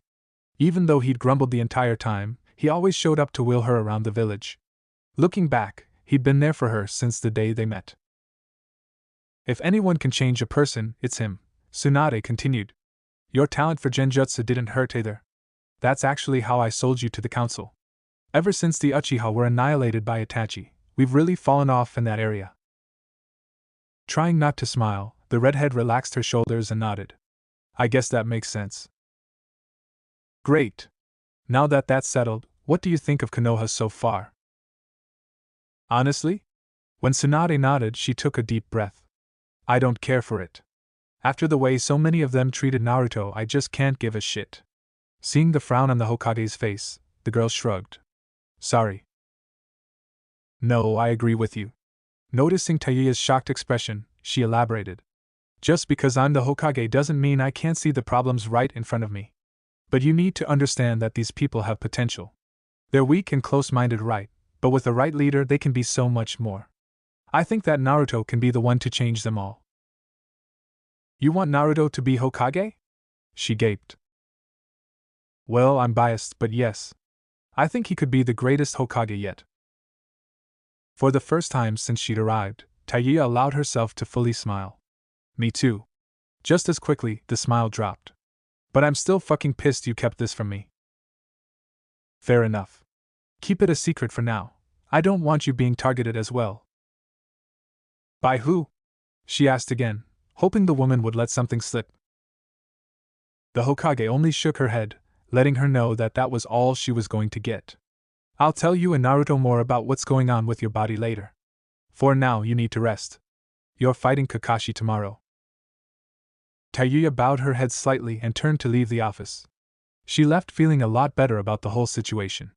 It still bothered her, sure, but at least there wasn't any malicious intent behind them keeping it from her. Tsunade had even accidentally told her that Naruto didn't know either. At the very least, she wasn't the only one who'd been left out of the loop. It was then that she decided even if something happened to Naruto, she'd stick around just for Godame. Sure, a lot of the villagers might have been assholes, but there were still a decent number of good people around. Naruto's friends, for example. In a way, she had Naruto's mother's approval. Not that she needed it, but it made her a little happy regardless. She felt exhausted walking the dozen or so blocks back to their apartment. Her emotions hadn't been that out of whack in a while, and once she told Naruto, there was no telling how he would react. So that's why she made the decision not to tell him at all. At least not until it became relevant. She was well aware of how hypocritical she was being, but she honestly didn't want him to deal with it until she was able to come to terms with it herself. She shoved the key into the lock and took a deep breath. She was sort of hoping he was home since she could really use some comfort. Thankfully, he was in the kitchen slurping down a cup of ramen. Hey, Tayuya-chan. How was the checkup? He asked, grinning around a mouthful of noodles. His eyebrows furrowed slightly as he looked at her. Something had happened since he'd left her earlier that day. She looked tired, withdrawn, and a little worried. His mind immediately began to think of the worst-case scenario, and ramen forgotten, he sped over to meet her at the door. It went okay, right? You're not sick? Tayuya rolled her eyes at him and smiled. Yeah, I'm not gonna die. His shoulders dropped in relief, and she leaned up and kissed him. He seemed surprised but quickly reciprocated, arms automatically wrapping around her lower back. He tried to pull back to ask her more about her checkup, but she insistently moved forward until his back hit the countertop. It was through sheer reflex that he missed knocking over his half-eaten cup of ramen. He was fine with her taking the lead at least until he felt her hands hovering near his pants. What are you doing? HM? She asked, secretly annoyed that he'd already caught on. That didn't stop her fingertips from gently sliding along his front, though. She lifted one hand up to his head and pulled him back down to her lips, cutting off any further questions. She finally let him go after a couple of minutes and grabbed his hand to lead him to their bedroom. Slipping her clothes off, she crawled into bed and pulled him in next to her. She tucked her head into the crook of his neck and just let everything she was feeling at the moment wash off of her. When she was with him like this, she always felt calmer.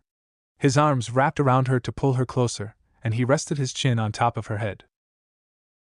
"What happened?" he asked more insistently. She briefly debated whether she should come clean about what she'd learned, but ultimately decided against it. He didn't need any more problems to worry about. Nothing, why? His eyes met hers, unwavering in their determination to figure out what was wrong. "I dunno, I'm just worried about you." She was only vaguely aware of the pounding feeling in her chest as she stared back into his concerned eyes. If he kept looking at her like that, there was no way she'd be able to keep it from. "Don't be." She kissed him with so much intensity that every coherent thought left his mind. All he could concentrate on were her soft lips and the feel of her warm body against his. She was doing a really good job of distracting him, but he couldn't shake the feeling that something was wrong. Sighing inwardly, he shook his head and hugged her tighter. She'd tell him what was wrong when she was ready, he was sure of it. Chapter 41. It was a beautiful evening in Konoha. The sun was starting to go down, the weather was cool, and best of all, people were heading inside for the day. Since it wasn't a weekend, most civilians had to wake up the next day for work. They had the streets mostly to themselves, so she felt completely comfortable holding his hand and leaning her head on his shoulder, especially as they got further from the residential district and closer to the training grounds. The two of them were on their way to meet up with the rest of Team 7 to see if they'd be cleared to go on missions together. Tayuya personally thought that it was rather late in the evening to be doing this, but it had given them time to do some deep stretching and a light workout that morning. Ever since they'd gotten back to Konoha, they'd been really slacking on their physical exercise, preferring to work on, get used to being in one place again, and spend probably a little too much time making out with each other. She felt herself growing a little nervous about how this whole thing would go. It wasn't Kakashi she was worried about, not in the least. He wouldn't actually try to kill them, so they were already working with a huge advantage. Plus, both she and Naruto could take down an average jounin on their own, and though she didn't know exactly how strong Sakura was, there was absolutely no doubt in her mind that the three of them could beat Naruto's teacher in a 3-on-1 fight. What worried her was whether or not she could actually fight together with Sakura. She never had to fight cold turkey with a stranger before. Naruto, the sound force she'd had to train for months before she was able to work effectively as a team with any of them. It just wasn't in her nature to trust someone to have her back right away. She was much better than she used to be about it, but it was still difficult for her. Hopefully she wouldn't ruin their chances of being put on active duty as a team, since she'd much prefer to go on missions with her boyfriend where she could keep an eye on him. They entered Team 7's training grounds and Naruto's face split into a wide grin. It had been years since he'd seen the place. The rest of his team was already waiting for him by 3 extremely familiar wooden posts. "Hey, Kakashi-sensei! You're actually on time!" Naruto yelled, jogging over to them with an obviously reluctant Tayuya in tow. Sakura greeted Naruto with a hug and Tayuya with a nod, ignoring the annoyed look the redhead sent her. "That's because I told him it started an hour earlier than it did." A smug smile appeared on the Kanoisi's face when she noticed her teacher rolling his visible eye. "You must be Tayuya," Kakashi said while staring down at the girl, hands nonchalantly tucked into his pockets. "This is our first official meeting." Tayuya looked up at him with barely contained boredom. She didn't have that much love for the man after learning about how he neglected Naruto during the Chunin exams, but she did respect his skill. Like the Yellow Flash and Itachi, Orochimaru couldn't stand Kakashi nor his father the White Fang, and the only people Orochimaru truly hated were people that he couldn't beat. Not wanting to be completely rude, she tilted her head towards him in a slight nod before glancing away disinterestedly. Kakashi only grinned under his mask. She reminded him so much of another Spitfire redhead he used to know that it was a little scary. "Net Kakashi-sensei, what are we gonna do? Is it just gonna be an all-out fight? I'm not gonna hold back just because you're an old man." Naruto cut in. "Wrong." He pulled 2 bells from his weapons pouch and dangled them in front of his face. "We're doing the bell test again." Naruto and Sakura glanced at each other with mild surprise. Neither had been expecting that. But we already know the point of it, Sakura reasoned, asking the question she knew was on the tip of the blonde's tongue. True, but this time, you actually have to get both bells. Since we have a new member, we need to see how well you function as a team and if you're prepared to go on missions together. Piece of cake, Naruto said, cracking his knuckles cockily. We'll see about that. He looked pointedly at Tayuya, noticing how uncomfortable she seemed to be with the parameters he'd set. Annoyed that she was being singled out, she snorted. It'll be over so fast there won't be anything to see. The comment forced Kakashi to study the girl a little more closely. Though he never admitted even if Marino Ibiki himself were torturing him, he was a little worried about her statement. He hadn't actually read the file on her that he'd been given by the Hokage due to waiting in line for the new Aika Aika Paradise book, and was seriously dreading his decision. At the very least he'd like to know what her strongest skill was so that he wouldn't be fighting completely blind.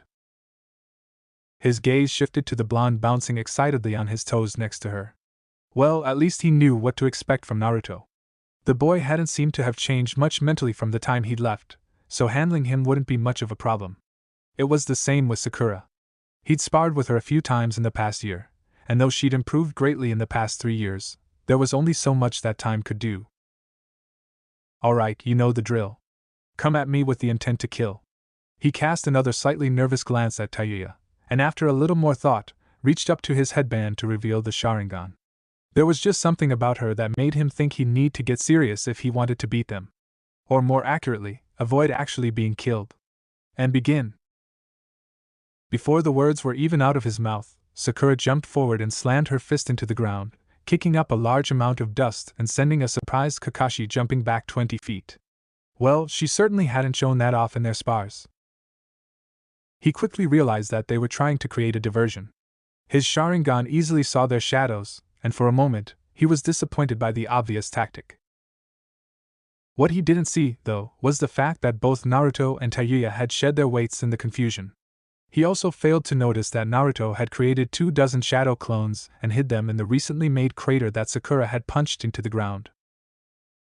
By the time the smoke cleared, the girls were gone. Only Naruto stood in the clearing, arms cockily folded and a wide grin on his face.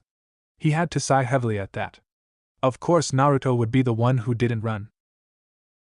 I'm gonna take you down all by myself, Naruto yelled, rushing Kakashi head on. The blonde leapt into the air to deliver a flying roundhouse kick and Kakashi easily knocked him on his back, unsurprised when he disappeared in a puff of smoke. He heard the footsteps of a second Naruto coming from behind, and Kakashi smirked at the predictability of his student and lazily threw a kick behind him only to see that there was nothing there. Rasengan! A voice shouted from his left blind spot. If Naruto hadn't loudly announced his attack, it actually might have grazed him. Thinking quickly, he grabbed the teen's arm with one hand before knocking him hard on the back of the neck with the other, again not at all put off when it burst into a cloud of smoke. Lucky dodge! Naruto shouted, standing right in front of the crater Sakura had made only minutes earlier. Let's see if you can keep it up. With that, he rushed the man again, brandishing a kunai in each hand. Only 20 yards away, the rest of Team 7 were just finishing up their plan. Naruto had purposefully made the clones to both distract Kakashi and give him a false sense of ease, instructing them to move only about half as fast as they would normally. It's never gonna work, Tayuya grumbled, chin resting on her hand as she squatted rather crassly in front of the hasty diagram Sakura had drawn. Sakura screwed up her face at her new teammate. You'll never know until you try. She's right, Tayuya-chan. We can do it! Naruto chimed in, effectively putting the vote at 2-1. Sighing, the redhead shrugged. Fine, but I will make the next one. She jumped off into the trees to work on her part of the plan without another word. Sakura had the grand idea of leading Kakashi into a tight space with a bunch of traps to limit his movements, so she was heading off to find a suitable area while Naruto and Sakura kept him busy until she could give them the signal. The plan was geared to knock Kakashi out long enough to grab the bells, but to her, it felt a bit unrealistic. Sure, they might be able to slow him down long enough to grab the bells, but actually knock him out? The man had at least 500 at his disposal, 15 years more experience than they did including a war, and a Sharingan eye. Yeah, it wasn't fucking likely. She couldn't help but feel as though Sakura just wanted her out of the way because she also didn't trust her skills, but that was only because her own plan was very similar in that way. Since she didn't know how an unknown variable would perform, she simply took it out of the equation. It wasn't mean, it was just a basic strategy. I thought she was starting to warm up to me, Sakura sighed, watching Tayuya disappear into the forest. She is. If she didn't like you, she wouldn't have agreed to your plan so easily. Unconvinced, she rolled her eyes. Well, that's good to know. Naruto grinned and put his fingers together into the familiar cross sign.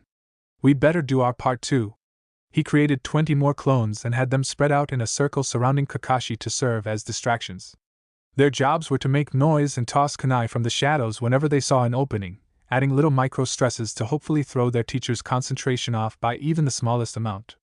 Shinobi were trained to notice everything, and if they could lower his guard for even a second, they'd win.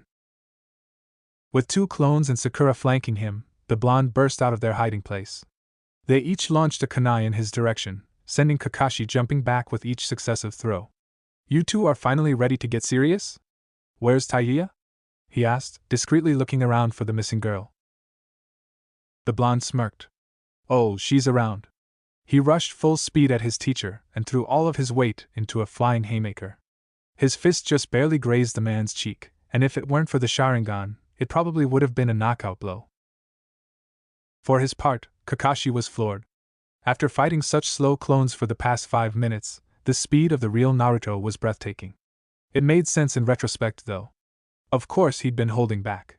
Only an idiot also known as younger Naruto would seriously attack a stronger opponent head-on right away.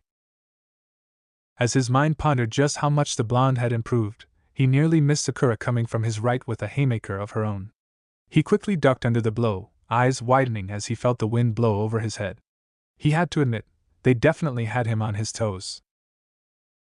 A quarter of a mile away, Tayuya heard the sounds of fighting and sighed as she set another trap. She was just about done with her part of the plan, which was to find a relatively enclosed clearing and set traps in the trees surrounding it. They wanted to discourage him from jumping into the trees and making an escape, since he probably wouldn't be able to take on all 3 of them from the ground, according to the wise and powerful Sakura. After tossing a smoke grenade into the air to tell them where to lead Kakashi, she sat down on a branch and put her chin in her hands. She was really feeling left out now that she had nothing left to do except wait. She heard the sound of 1,000 chirping birds followed by a loud boom and raised her eyebrows. That sounded like the Chidori, so whatever was going on was getting pretty serious. Just as she thought, Kakashi had slammed his Chidori into Naruto's Rasengan, both of them canceling each other out. It sent both shinobi flying in opposite directions, Kakashi being the first to gain his bearings just in time to avoid another one of Sakura's haymakers. She slammed her fist into the ground, knocking the man off balance and giving Naruto the chance he needed to grab for the bells. With a sudden burst of speed, the blonde sprinted towards his sensei and made a flying dive for the bells. His fingertips had just brushed them when a blast of water hit him hard from the side. Suryudan no Jutsu, Kakashi casually called, obviously smirking underneath his mask. Coughing up water, Naruto looked up to see that the man he'd been targeting was nothing more than a shadow clone, disappearing in a cloud of white smoke. The water dragon reared up for another go at him, but Naruto quickly flashed through a set of seals. Futon, Rankuden! He shouted, taking a deep breath and releasing a powerful ball of air towards the dragon. It was just large enough to destroy Kakashi's jutsu and gave him time to retreat and regroup with his teammate. Shit, Naruto cursed, wiping his wet bangs out of his eyes. Sorry, Sakura-chan. I thought he was the real one. It took Sakura a couple of seconds to speak. Naruto with wet, hanging hair was surprisingly hot. Me too. I didn't even see him make that clone. She watched Kakashi fight off a couple of Naruto's clones from the tree they were hiding in, panting slightly with fatigue. So what now? We found Tayuya-chan. She said she had a plan. She should be close by since I'm pretty sure I saw her signal around here.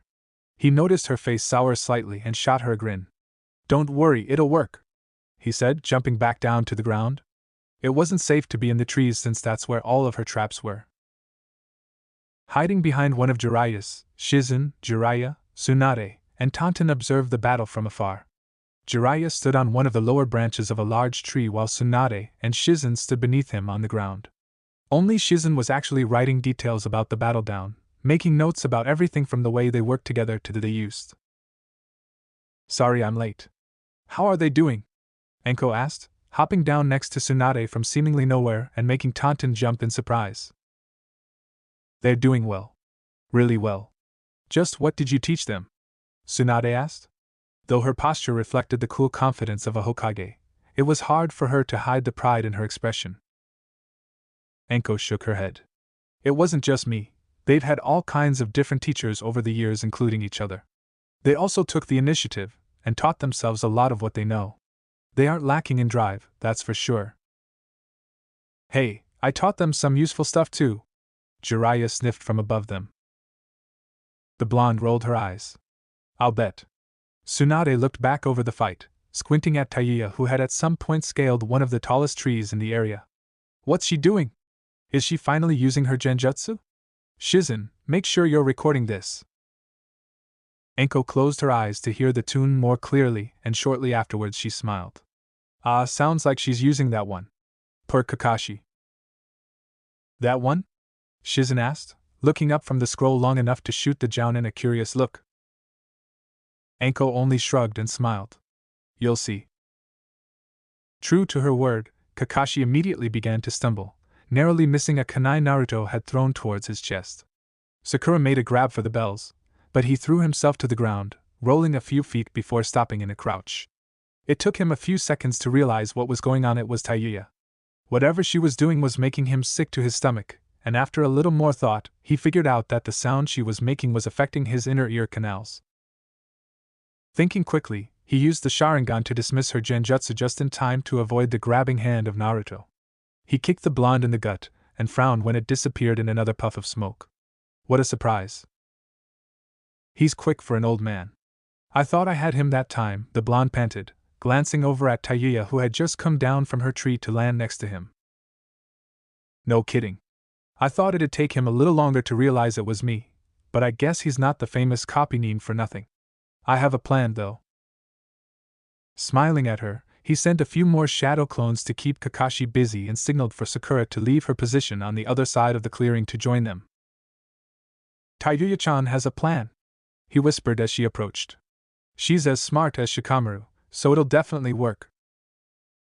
As smart as Shikamaru? You're a strategist too? She asked, voice unable to hide her ire.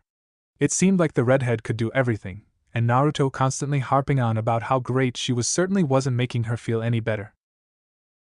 Taiya shrugged her shoulders, noticing the way Sakura's mouth twitched downwards. I'm alright at it. Anyway, look, we're not going to be able to get close enough to knock him out or grab the bells without a whole lot of effort that I really don't want to put in. Intrigued, the medic Nin tilted her head.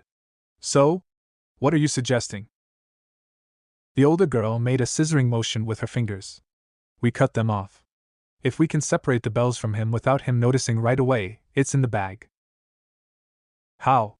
Sakura asked, still not completely understanding the plan. Taiya raised her eyebrows at Naruto, who grinned back to show that he knew where she was going with her plan. Good thing we brought our swords, huh? He said, reaching an arm towards his waist. They simultaneously pulled a scroll from their pouches and unrolled them with practiced ease. Pumping a little chakra into them, Taiya's favorite sword appeared in a puff of smoke while Naruto ejected too. He didn't really feel like he'd need his others since Taiya was going to be too close, and he didn't have as much control as he'd like over them, especially since he hadn't practiced in almost a month. Sakura stared at his weapons with wide eyes. She didn't know a lot about swords, but they definitely looked amazing. It was obvious he took good care of them from the way they shined in the dwindling sunlight, and it was hard to believe that Naruto had grown enough patience to regularly clean and sharpen them. You can use a sword? Since when? Taiya cut him off before he could answer. Later. More importantly, we need you to create another diversion for us. I've set traps about 30 meters north of here to keep him out of the air, so just leave it to me and Naruto to cut the bells off. The second you see them slip free, grab the bells and book it. Though she knew the redhead probably didn't mean to come off as bossy, she was a little annoyed at how Taiya was speaking to her. Her tone made her feel incompetent, though according to Naruto, it was a good sign if she even gave her something to do. She hoped he was right since it was really starting to grate on her nerves. Will this really work? Naruto was the first to answer. It's one of Taiyuya-chan's plans. It'll work. Taiyuya looked at Naruto and smiled. He had so much faith in her that it was actually a little unsettling, but it made her happy anyway. She missed the annoyed frown that Sakura shot them. Alright, let's do it. Taiyuya and Naruto slowly walked out of the thicket they were hiding in, both carefully wandering around Kakashi as if looking for a weak spot. They made sure to keep at least 3 meters of distance between each other, widening the gap slightly as they got closer to make it more difficult for him to watch them both at the same time. What's this? Coming at me with swords now? Kakashi joked, trying not to show how uneasy he was with this sudden development. He sorely missed his own sword that he'd left at home. It would have been really helpful. Instead, he brandished two kunai, hoping they'd at least manage to deflect their swings. Prepare yourself, Kakashi-sensei. Sakura yelled from his six, distracting him momentarily. He was thrown off balance when Sakura rushed in and once again punched the ground behind him, causing him to stumble a bit. That strength of hers was really starting to get annoying, but he didn't have time to dwell on his ire as a flash of yellow and red whizzed towards him. Kakashi's eyes widened. They were fast. They were coming at him from 2 different angles, blades only flashes of light as he dodged and parried each swing. They moved so fluidly together, and in such perfect sync that if it weren't for the Sharingan, he'd have received at least 2 or 3 gashes by now. He was avoiding their attacks by the skin of his teeth, wincing every time one of their swords took off a bit of his hair. He'd just gotten it cut and styled the day before, and his hairdresser would not be happy to see the damage they'd inflicted on his gorgeous locks, as she would say. After a full minute of trying to slice him in half, Taiyuya saw her chance. Waiting for Naruto to take a swing with the sword in his right hand, she pulled it from his fingers with his left hand and used it to take a second stab at Kakashi, giving her just enough time to use her own sword to try to slice the bells away from his waist with the tip. She cursed silently when she realized that she was going to miss the strings by an inch, so thinking quickly, she used what she'd learned from Jiro all those years ago to force her chakra from her fingertips and down the blade to extend the length just enough to cut the bells free. Even if Kakashi had noticed, they were advancing too strongly for him to do anything about it. He saw a flash of pink hair and instinctively moved to guard the bells only to find that they were already gone. Looking for these, Kakashi-sensei? She asked, grinning widely as she held them from her fingertips. Naruto whooped and pumped his fist into the air. All right, Sakura-chan. You got them.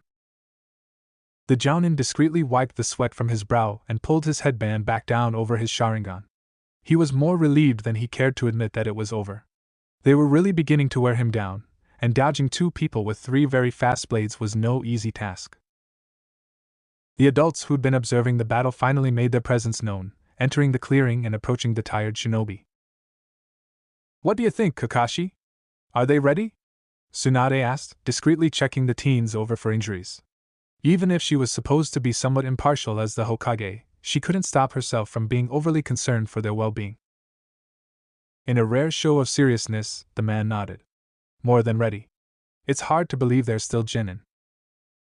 Only because we've been gone for 3 years, the blonde mumbled under his breath, obviously upset that every single one of his friends were at least Chunin. Hell, Niji was even a Jounin. Ignoring Naruto's statement, Tsunade smiled. Then the new Team 7 is cleared for active duty. You've all done a remarkable job, and I'm impressed with your growth. Konoha is extremely lucky to have you. Though her teammates cheered, Taiyuya simply shrugged and crossed her arms. So are we free to go? Anko's face fell into a slight frown at the girl's impatience but wrote it off as her just being tired. They had just gotten out of a fairly tough fight with a former ANBU squad leader, after all. Sure. I'll summon you when it's time for your first mission. That was all she needed to hear. Grabbing Naruto's arm, Taiyuya dragged him back towards town, Sakura following right behind them. She didn't know where they were going, but she knew that she wanted to be there. She was determined not to repeat her old mistakes of not spending enough time with her team outside of training and missions. Compared to the rest of the Konoha 12, Team 7 was a wreck. Every other team was fairly close with each other and trusted each other implicitly, and she wanted that. She wanted to know that Naruto and Taiyuya would have her back in any situation, even outside of their jobs. Since Taiyuya was standoffish and Naruto was, well, Naruto, she'd have to be the one to get things started. The adults watched them go with mixed reactions ranging from amusement to curiosity. Enko and Jiraiya knew exactly how bossy the redhead could be when she was tired of being somewhere, so they only shook their heads at her impatience. Once they were out of earshot, Shizen immediately rushed over to Kakashi and grabbed his arm, rolling up his sleeve in the process. "Oh, they really did a number on you. Look at these cuts." Surprised, the man looked down to see a few fairly deep gashes in his forearm. He hadn't even felt them, though realistically he shouldn't have been that shocked. Sharingan or not, he couldn't dodge everything. Enko looked at his wounds and snorted. "That's nothing. They could have killed you if they wanted to, you know." The Kopinin raised his visible eyebrow at her. "How?" "They can extend chakra from the tips of their blades, up to 12 inches, last I heard. Not for very long without exhausting themselves, but they can do it."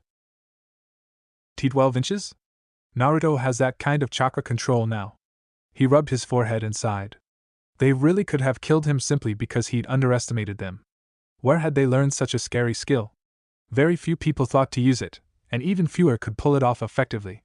In fact, besides himself, he only knew of 5 or so others in Konoha. It was a bit of a chakra drain, so even he occasionally neglected to use it. "You have no idea," Jiraiya chuckled, joining the conversation. "I don't envy you having to lead them." Shaking his head, Kakashi couldn't stop a genuine smile from spreading beneath his mask as he looked in the direction his students had gone. Looks like his dream of becoming the Hokage isn't so crazy anymore. "Kanpai!" Kiba yelled, raising his mug of beer in the air and splashing a small amount of the alcohol on both his hand and the floor. Everyone in their part of the restaurant returned his cheer, clinking their drinks together and laughing when some of the alcohol sloshed on each other's hands. The other patrons who weren't celebrating with them could only frown disapprovingly from the other side of the restaurant. Naruto wrapped an arm around Taiuya and took a long drink of his beer, grin splitting his face in two after he'd drained it. He wasn't really a fan of the stuff, but who was he to refuse free beer? Team 7 is finally back in action and better than ever. Rolling her eyes as she leaned into her boyfriend, Taiuya took a much smaller drink of the pisswater Kiba had treated her to as a sort of peace offering for how he treated her earlier. It was their second gathering in as many weeks, and she wondered if this would become a regular thing. She didn't mind all that much since Naruto enjoyed it, and she was starting to make friends too. She was currently sitting next to Naruto with Sakura on her left at the main table since the party was thrown for them. They'd been ambushed by his friends on the way home, so she hadn't had much of a chance to say no. She scanned the room of now familiar faces and waved at the friends of Naruto she'd met. There were a lot of them, surprisingly more than she remembered sending them off all those years ago. Then again, she hadn't cared at all about his friends before since they were leaving anyway, so it was very possible that she'd just forgotten about them. "Your plan was great, by the way," Sakura said, leaning over to talk to her. Being next to Naruto, they were in the loudest seats in the house. "I wouldn't have thought to cut the bells off like that." "Thanks." She noticed her teammate's eager look, and sighing inwardly, she forced a smile of her own onto her face. "Yours was too." It wasn't a complete lie since the plan might have worked on a dumber opponent, but she wasn't about to say that. Sakura frowned. "It didn't work, though." "So? Mine don't always work either." She neglected to mention that she had a roughly 95% success rate, but it still wasn't a lie. She was a master at telling half-truths. "How did you get so good at strategy?" Sensing that this was her attempt to get to know her better, Taiuya forced herself to open up a bit. They'd be working together for who knows how long, so creating some sort of synergy would be better for all of them in the long run. "I used to play Shuji with a lot of Orochimaru's lackeys when I was younger. Orochimaru too, but he always beat me. He was a tricky motherfucker, I'll give him that. I was also usually saddled with the job of coming up with the plans for the Sound Force since they were all dumb as rocks." Sakura's breath hitched at the mention of Orochimaru. Even after 3 years, the fear he'd instilled in her after what he'd done to her team refused to dissipate. "Were you close to him?" Not really. In the beginning he made me feel special and spent a lot of time with me, but every time he recruited some other kid, he'd forget about me for a while until I became useful again. He treated me like a toy, and I kinda hated him for that sometimes." "Oh. Do you ever think about going back?" Sakura asked, trying to keep her voice casual. Taiuya looked at her incredulously. "Are you kidding me? I wouldn't go back even if Naruto wanted to join Orochimaru. She paused for a second and let out a quiet breath through her nose. Okay, well, I probably would, but I wouldn't be happy about it. Sakura blinked. Wow, you really love him. I'm kind of ashamed to admit it, but I used to think the same about Sasuke. Tayuya grimaced, not sure how to take the statement, so she just shrugged her shoulders awkwardly. She didn't feel comfortable saying she loved him out loud yet. It felt so final, and no matter how much she thought of Naruto, she was still a little hesitant about saying so committal. She turned to talk to Naruto, but unsurprisingly, he was halfway across the restaurant engaged in a ramen eating contest with Chuji. Noodles and broth seeped from the corners of his lips, and she briefly wondered how she could love someone like that. At least until he looked over at her and winked, causing little butterflies to ram against the inside of her stomach. Oh, that's how. She absolutely hated the feelings he evoked in her, but at the same time, she relished them. It was really very frustrating. She broke away from the group for a break, finding a secluded little table perfectly hidden from sight by a couple of lush potted plants. She wasn't particularly antisocial or anything, but she couldn't take being around people for so long without feeling mentally exhausted. Especially when everyone was mostly just throwing questions at her or talking about things she didn't particularly care about. There was only so much nodding and fake smiling she could do before she got fed up. A groan slipped past her lips when she heard footsteps approach her from behind, and she reluctantly turned to greet yet another one of Naruto's friends. Her fake smile dropped, though, when she saw that it was the creepy guy who'd chatted her up the week before. He was wearing the same slightly gay half shirt and dark pants, only this time his headband was tied securely around his waist. Congratulations, he said, rather forwardly taking the seat across from her. Tayuya studied the boy, feeling herself become unusually curious. Naruto hadn't known him, and she'd definitely remember if she talked to someone as off-putting as he was. Who are you? You don't remember? My name is Sai. A slight grin tugged at his lips, and against her will, she found herself thinking it was a little cute. Yeah, that's great, but who the fuck are you? What do you want with Naruto? Naruto? I'm just a fellow shinobi who's interested in you. Her eyes widening a bit, she stared back at him. You what? Why? Because you're not really happy. You're trying to pretend that you belong here and that you enjoy being amongst these people, but you're not quite succeeding, are you? You're different than they are. The only reason no one notices is because they don't know the real you and find you abrasive. Even Naruto-kun's too distracted to see that you're putting on an act, or maybe he just doesn't want to see it. That's why you're acting this way, isn't it? Because of Naruto-kun? It seems to me like you're just living for him and not for yourself. Tayuya swallowed heavily at his words. As much as she was loath to admit it, he was sort of right. She'd been trying to reason that she just needed time to adjust to this lifestyle, but ever since she'd arrived she'd had the nagging feeling that something was missing, that she wasn't being true to who she was. She averted her gaze to her hands, awkwardly fumbling with her feelings. The calm smile and the way his eyes bore into hers was really making her uncomfortable in ways she wasn't quite familiar with. So? What are you trying to say? She shot back, ignoring his question. I just think you're interesting, he repeated. She didn't know how to answer that. At first she thought he was trying to dig up dirt on Naruto, but if it was her he was after, why?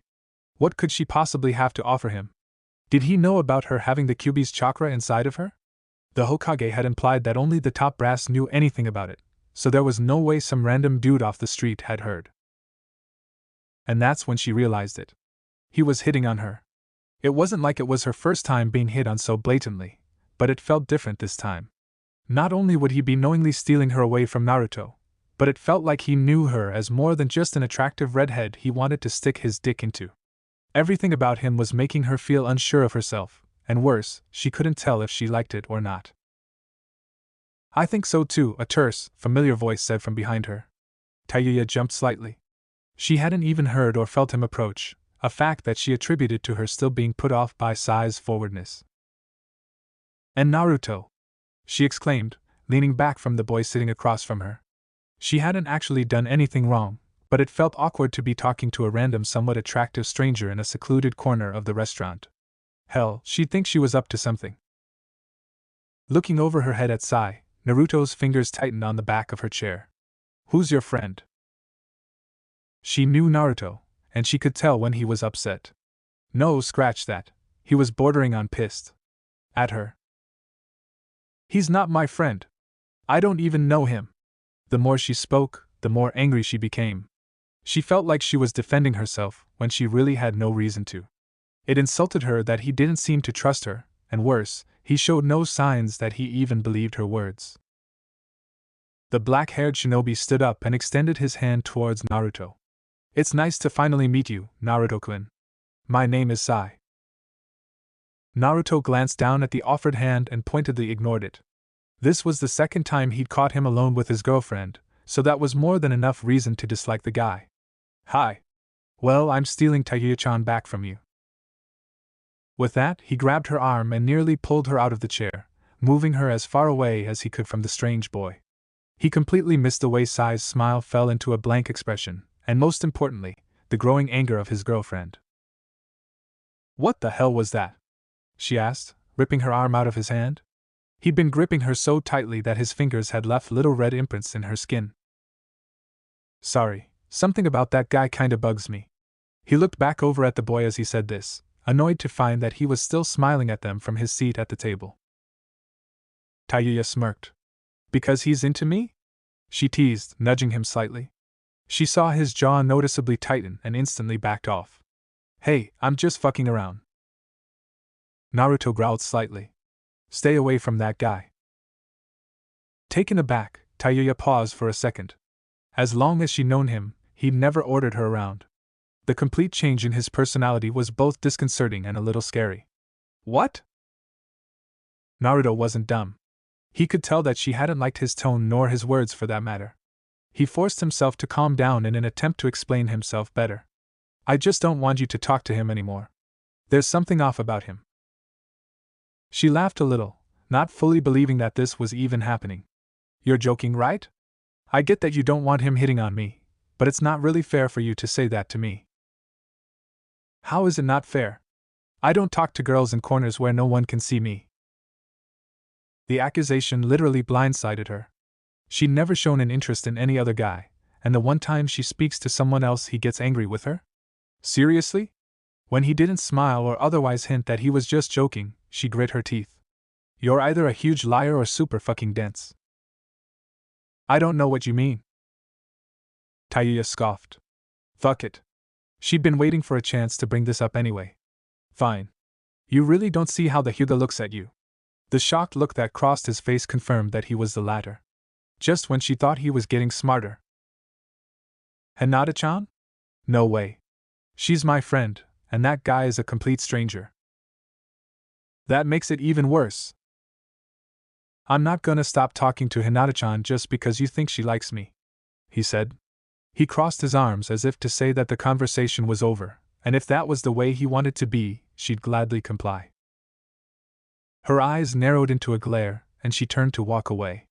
Then I'm gonna talk to whoever the fuck I want. He grabbed her wrist again to stop her from leaving, and she raised her fist. There was no doubt in his mind that she would punch the shit out of him. Not wanting to possibly lose a tooth, he reluctantly let go of her arm and backed off, shooting her a look she never thought she'd see him direct her way. Once free, she turned on her heel and stormed out of the restaurant, ignoring the curious and concerned gazes of Naruto's friends. It wasn't the way he talked to her, but it was the sheer hypocrisy that pissed her off. Worse, he completely refused to believe her when she said that Hinata liked him and even had the fucking balls to get angry with her. She couldn't understand what he was freaking out on her for. She'd never given him a reason to doubt her before. Besides that one kiss from Musashi, which was in absolutely no way her fault, her contact with guys had been limited to clients, Naruto, and Naruto's friends. That was it. She walked outside and stared up at the sky, her breath coming out in white clouds of smoke. It was still pretty cool in Konoha, and regrettably, she'd conveniently forgotten to bring a jacket out. It felt stupid now, but she figured it'd be a good excuse to snuggle up with Naruto on the way home. Speaking of home, it didn't seem like that appealing of a place to go at the moment. Naruto was the absolute last person she wanted to see, so she instead decided to take a walk to cool off. She already figured out the layout of the village, so she felt safe wandering around the shops in the market district, looking in the windows that were lit, and trying to take her mind off of their argument. It was their first real one since they'd gotten together. They occasionally yelled at each other, But not like this. Never like this. More than ever she wished they'd never come back to Konoha.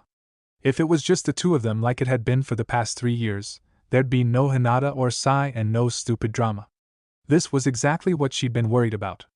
If they had other options, would they start to stray from each other? Chapter 42. She'd never noticed how many cracks Naruto had in his ceiling before. There were over a dozen of them, each varying in size, shape, and depth. At some point she'd need to fill those in since they were a bit of an eyesore, but at the moment, there was only one thing she cared about fixing. As the thought went through her mind, she turned her head to look down at Naruto. His arm was wrapped protectively around her waist, and she could feel his warm breath on the side of her bare stomach as he slept. He'd come home tipsy the night before, apparently having drunk a lot more than he'd intended to after their argument. She had only been half awake as he stripped off his shirt and crawled into the bed with her, and though she'd thought about kicking him out or moving to the couch, she was far too exhausted to do anything. Now, she seriously regrets it. She so very badly wanted to be angry with him, she really did, but staring at his sleeping face made it hard. Why did he have to be so goddamn cute all the time? He stirred as if he'd felt her looking at him, a low groan reverberating in his throat. He then squinted up at her for a few seconds before smacking his lips together loudly to get rid of his cotton mouth, grunting at the bitter taste on his tongue. Did I get drunk? A small smirk appeared on her face at how confused he looked. A little. He was silent for a short while but then suddenly sat up, removing his body heat faster than she could adjust. She shivered under the cold and wrapped his old blanket tighter around herself. Since she was just in her underwear, it wasn't like she had much else to shield her. We need to talk about last night, she mumbled, staring at his back as he tiredly rifled through his dresser. Naruto sighed deeply. He pulled out a t-shirt and slipped it on over his head. Can it wait? I'd rather not. Fine, he snapped, shutting the dresser drawer with more force than was necessary. He turned to look at her, leaning back against his dresser and crossing his arms. I'm sorry. Tayuya struggled not to lash out at him for his attitude. She knew he was feeling a bit crappy from drinking too much and their argument, but he was really trying her patience. They hadn't even started talking about it, and he was acting like a complete prick. I'm not looking for an apology, Naruto. I want to know if you trust me. He averted his gaze and she felt her anger spike. Seriously? The blonde sighed, rubbing at his forehead. It's not you that I don't trust, okay? It's that Sai guy. Never heard that one before, she mumbled sarcastically, burying herself deeper into the blanket. He half laughed at that, pushing off of the wooden dresser to approach her. What about you? You don't trust me when it comes to Hinata-chan. Tayuya frowned. He had a point. They were in the same exact situation if she thought about it, so either one of them had much of a leg to stand on. So what are we gonna do about this? She asked, gesturing between the two of them. He tightened his arms and stared her down. I dunno, but I'm not gonna stop being friends with Hinata-chan if that's what you're getting at. An even deeper frown worked its way onto her face. It bothered her that he thought she'd be so petty about it. Yeah, she wasn't exactly thrilled that one of his friends obviously wanted to fuck him, but at worst she'd just follow them whenever they were alone. Women like that could be sneaky. I wouldn't ask you to. I know how hard you've worked to make those friends. He cracked a smile at her then, the first real one since their fight. Thanks, Tayuya-chan. He walked over, her light brown eyes staring straight into his as he approached. He leaned down, his lips inches from hers as if he were planning to kiss her. She felt her heartbeat speed up at his proximity, and it annoyed her more than she could fathom. Months of making out with him, and he still gave her butterflies. It would be so easy just to give in and let him have his way, but it'd be bad for both of them in the long run. She hit him with a pillow and slid out of bed. Don't thank me. I'm not interested in being that Sai guy's friend because he's creepy as fuck, but if I do decide I want to be friends with a guy, I don't want you to go all alpha male on him like you did last night. Okay? He curled an eyebrow at that but shrugged and nodded. Okay, that sounds fair. I mean, as long as he's not all over you. Tayuya rolled her eyes, pulling a pair of training shorts and a tank top from her own drawer. Come on, you know I hate it when people touch me. Why would that change now? An arm slipped around her waist while she was putting on her tank top, and she froze when she felt the fine whiskers on his chin brush against the side of her neck. So I guess I'm special then. You love it when I touch you. Stop, she breathed, weakly trying to push his hands away from her hips so that she could continue getting dressed. He only grabbed her more insistently, pulling her backwards until she was flush against him. Why? She wrinkled her nose and elbowed him in the stomach to make him release his grip on her. Because your breath smells like stale booze. Go brush and maybe then I'll want to kiss you. Naruto poked out his lower lip and shoved his hands into his pockets, doing his best impersonation of a bratty 5-year-old.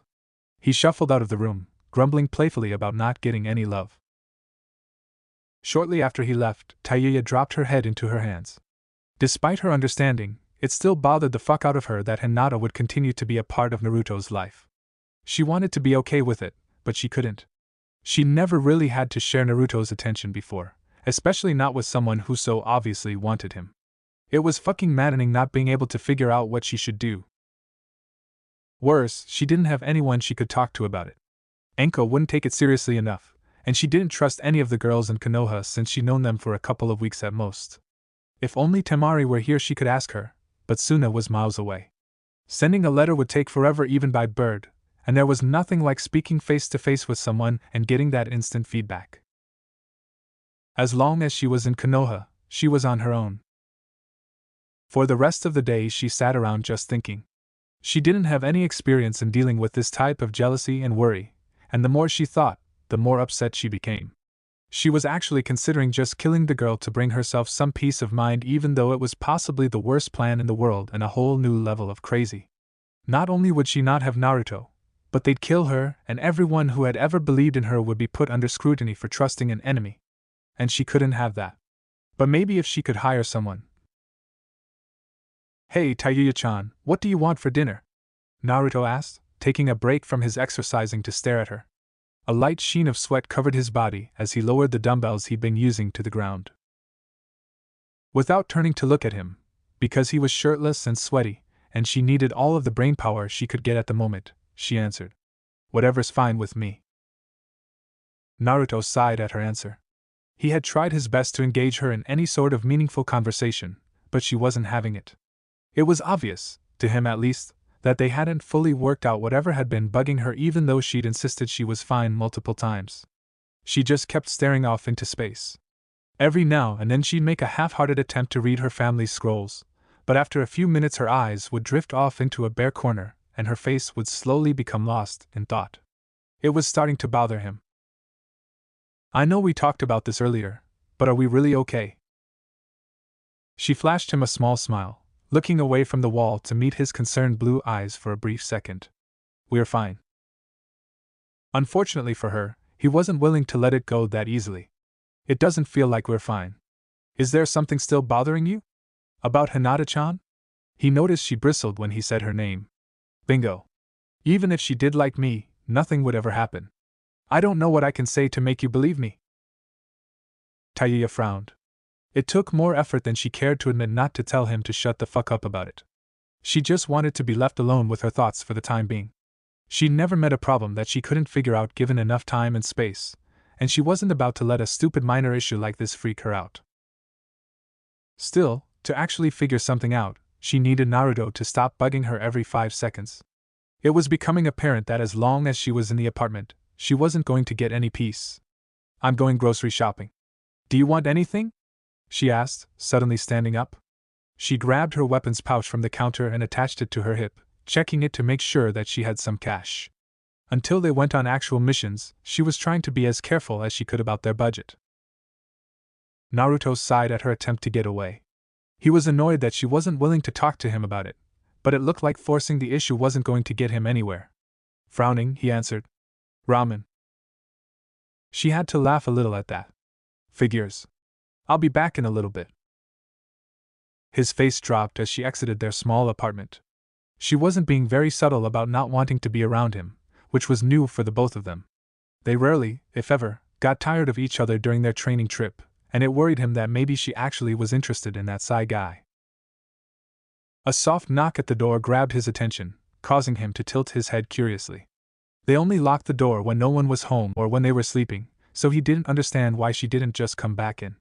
Shrugging, he jogged over to the door, opening it to reveal the person he least wanted to see at that moment. "Gee, good evening, Naruto-kun," she chirped up at him, a small, shy smile on her face. The blonde fought down a groan. If Tayuya saw her standing on their doorstep, there was no telling what she'd do. "Hi, Hinata-chan. Did you need something?" he asked, hoping he could get rid of her before his girlfriend returned. He forced a smile of his own that felt incredibly fake, but she didn't seem to notice as her eyes were focused on his chest. Even after all this time, she had a little trouble meeting his eyes.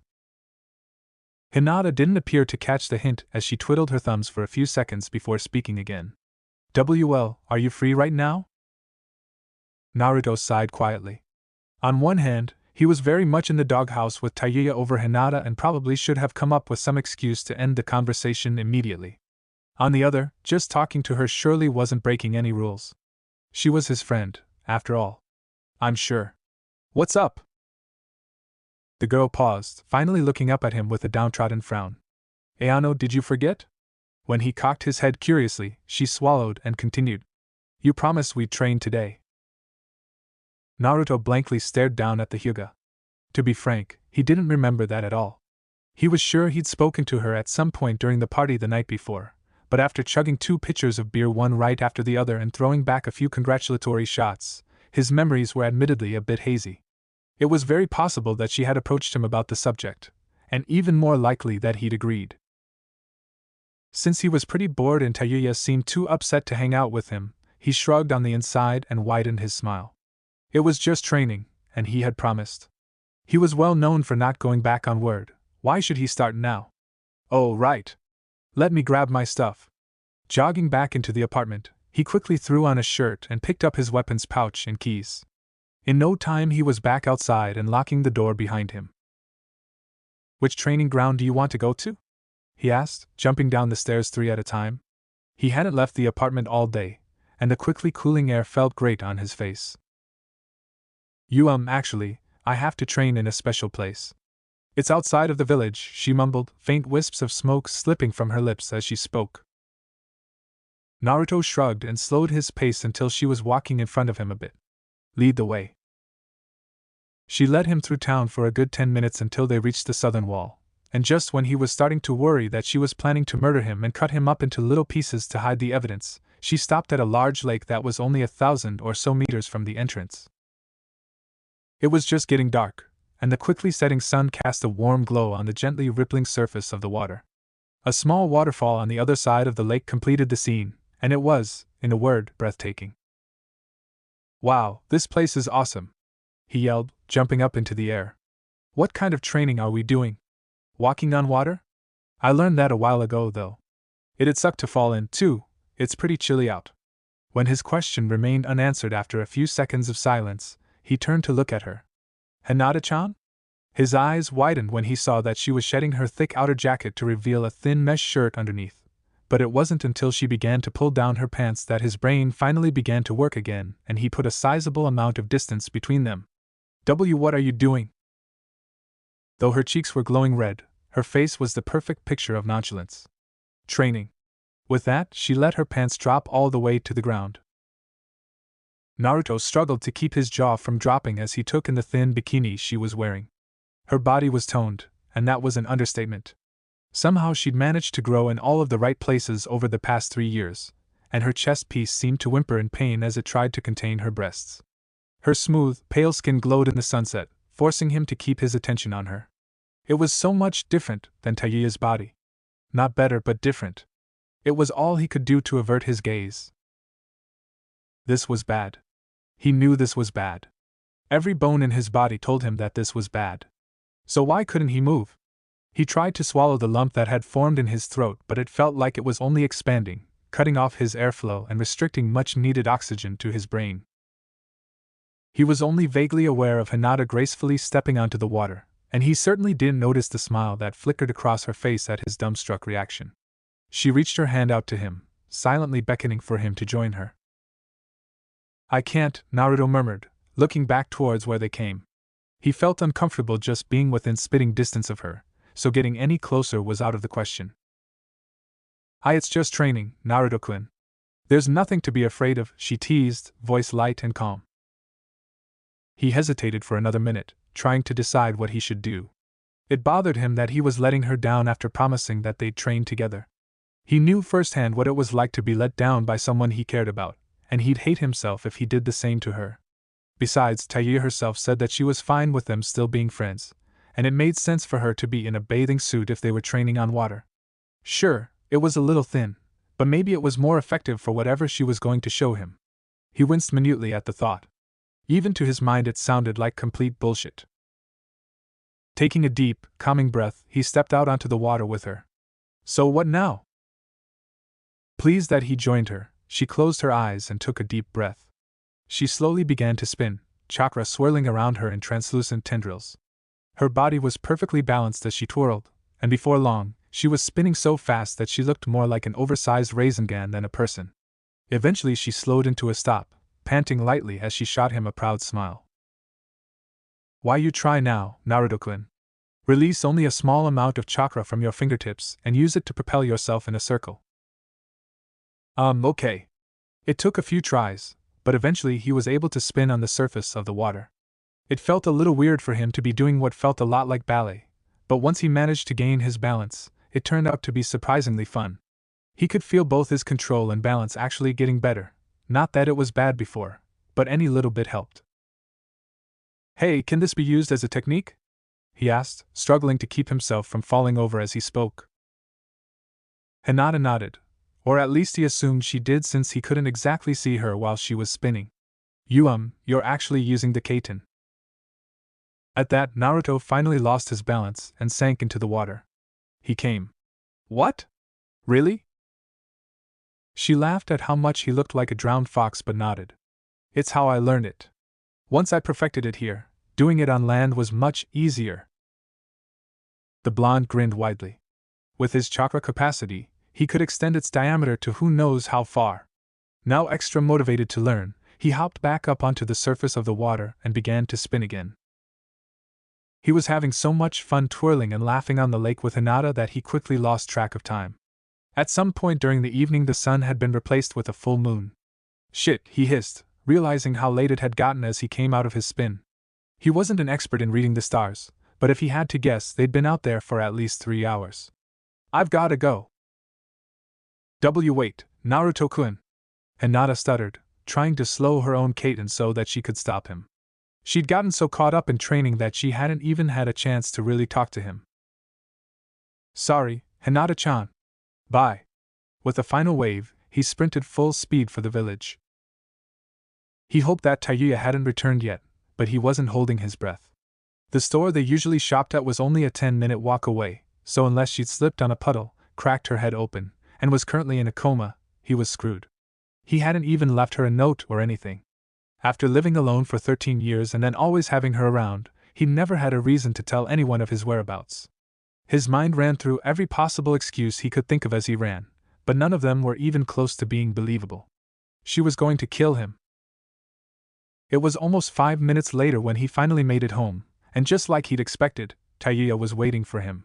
She was casually reading a scroll at the kitchen table when he walked in the door, and she only looked up at him when he approached the table where a plate of warm food awaited him. She didn't look particularly angry, so he decided to take that as a good sign. You made dinner? Thanks, he exclaimed, plopping down in the chair opposite her. It was a dish she'd never made before, and not for the first time, he wondered exactly what else she could do that he didn't know about. He was starving from training, so he didn't waste any time digging in. This is awesome. He finished the food as fast as he could, finding the awkwardness to be nearly unbearable. She just kept staring at him, not saying a word and not moving. Feeling the awkwardness in the room slowly increased, he quickly found a way to leave. I'm gonna change clothes. He heard a slight intake of breath and instantly knew that he wasn't going to be able to just gloss over the whole thing like he'd hoped.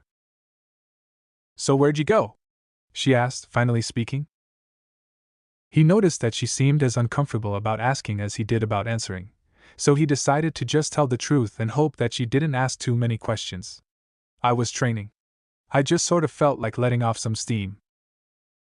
Until 10 at night? Naruto shrugged, already starting to get annoyed with her questions. I lost track of time. Why are you wet? Her mind concocted all sorts of scenarios. Maybe he'd showered to get rid of evidence, or worse. She was trying her absolute best not to sound like a crazy, possessive bitch, but he was making it extremely hard with how evasive he was being. He was usually so open about everything. I was training on water. And why do I have to tell you where I am all the time? What happened to trusting each other? Taiyuya bit the inside of her lip. Now she was getting angry.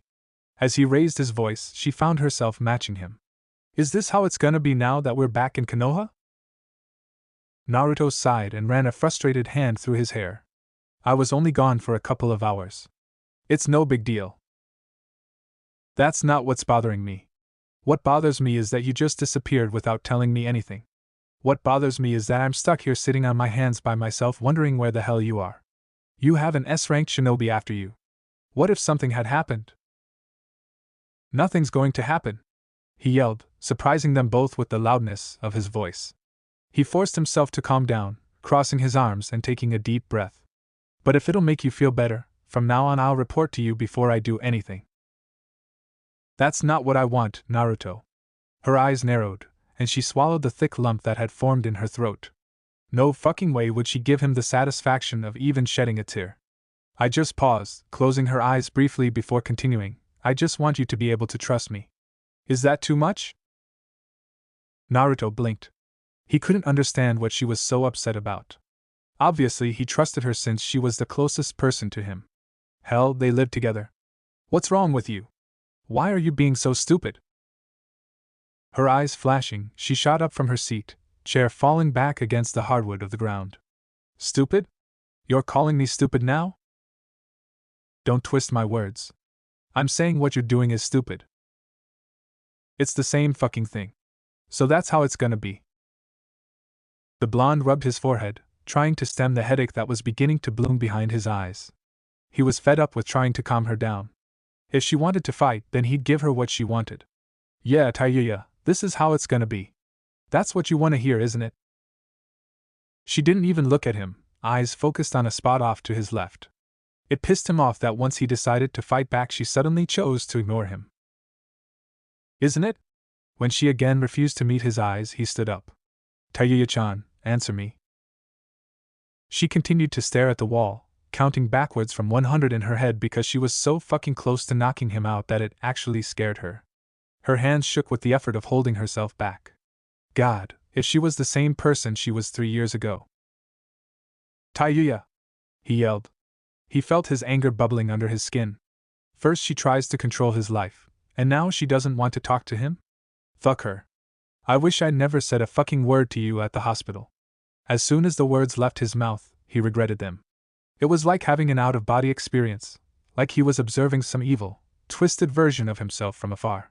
He saw the shock on her face and the moisture in her eyes and felt like the biggest jerk in the world. All of his anger immediately vanished, replaced by the deepest regret. He moved to hug her, to plead with her to forgive him, but she roughly pushed him away, sending him sprawling over his chair and onto his back. He'd forgotten how strong she was. He was on his feet in milliseconds and tried again to calm her down. Taiyuya-chan, I didn't. Don't fucking touch me, asshole. Her voice was low and cold, making his heart leap into his throat. Taiyuya. She shoved him out of the way and stormed into the bedroom, grabbing her pack, that she luckily had put off unpacking all the way, and nearly ran towards the front door. Alarmed, Naruto tried to jump in front of her. Where are you going?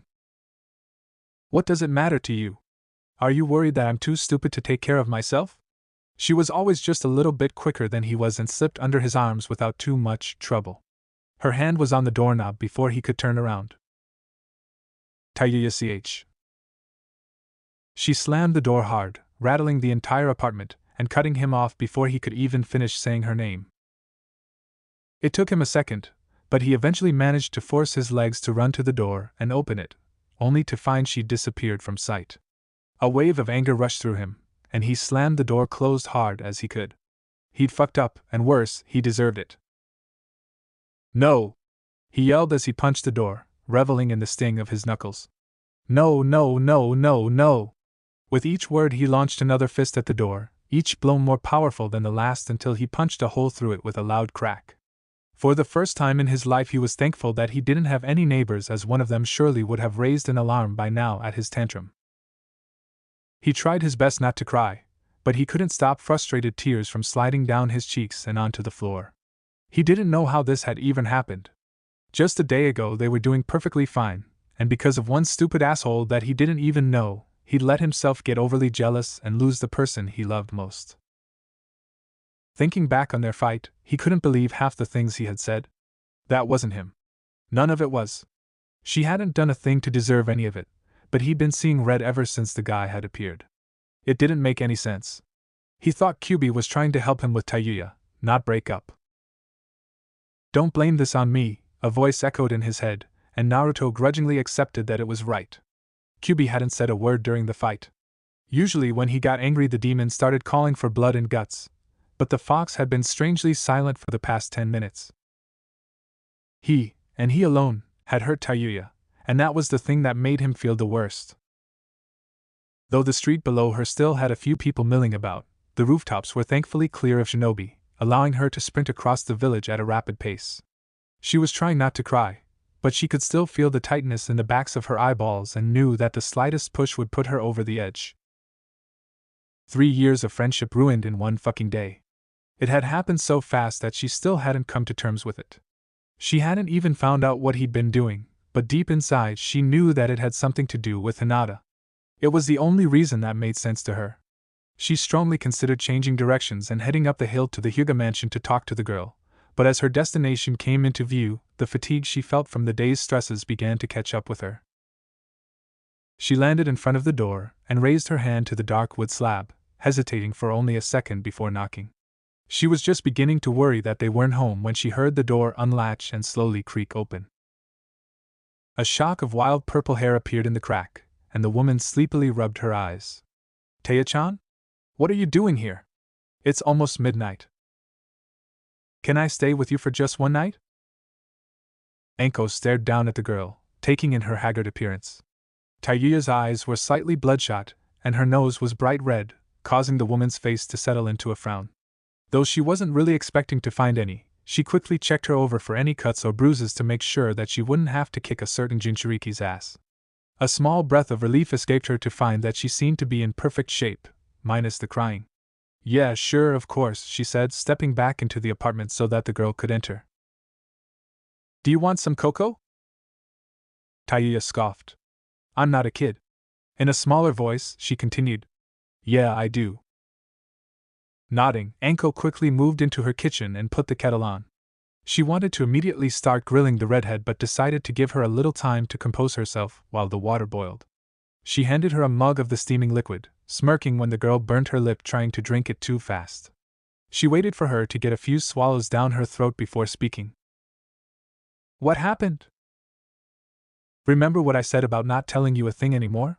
Tayuya mumbled half-heartedly around her mug. Anko rolled her eyes. "Fine, then don't tell me. I'll just guess. Basically, you and Naruto are having a hard time adjusting to life together in Konoha. You had a fight, and now you're here." Though surprised, Tayuya just shrugged noncommittally.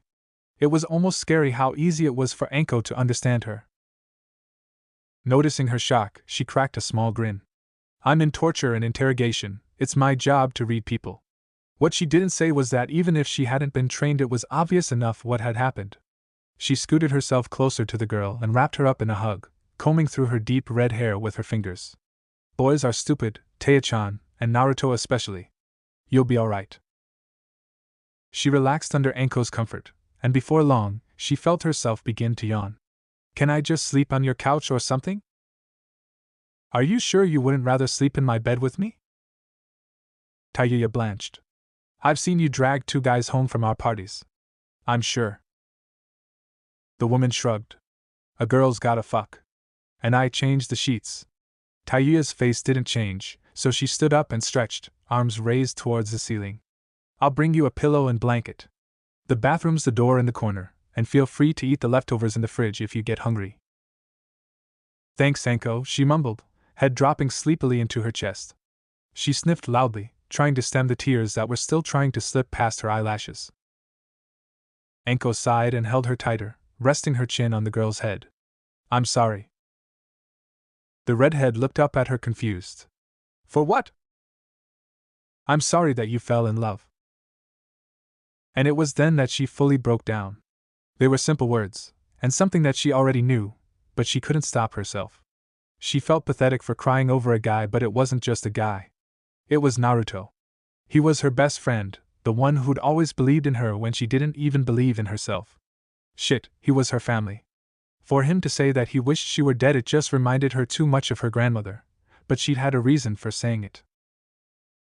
It felt like hours before she tired herself out, but eventually, she ran out of tears.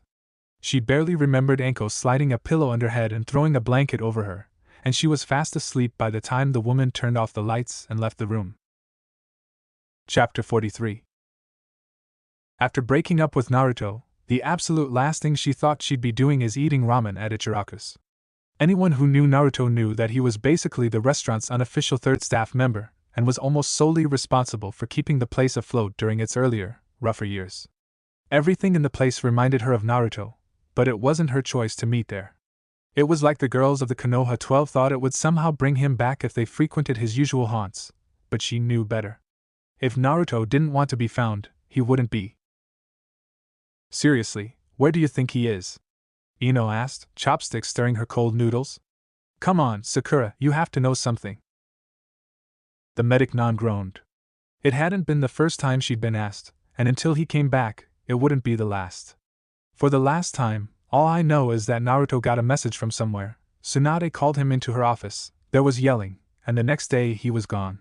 Can you stop grilling me now? Uzumaki Naruto had been missing for 3 full weeks, and no one could talk about anything else. Some were happy that he was gone, not bothering to hide how they felt about finally being free of the demon. Others, like Naruto's friends, were worried that something bad had happened to him since he hadn't even left so much as a note behind. It wasn't like him. The Godame had yet to give him the status of Nuke-Nin, and that raised more questions than it answered. No one had any doubts that she knew more than she was letting on, but not even Shizen nor the other village's head could even begin to guess at the reason for Naruto's disappearance. It was like he'd vanished overnight for no reason at all. Tenten leaned forward across the table, brown eyes scrutinizing the redhead. Tayuya? Do you know anything?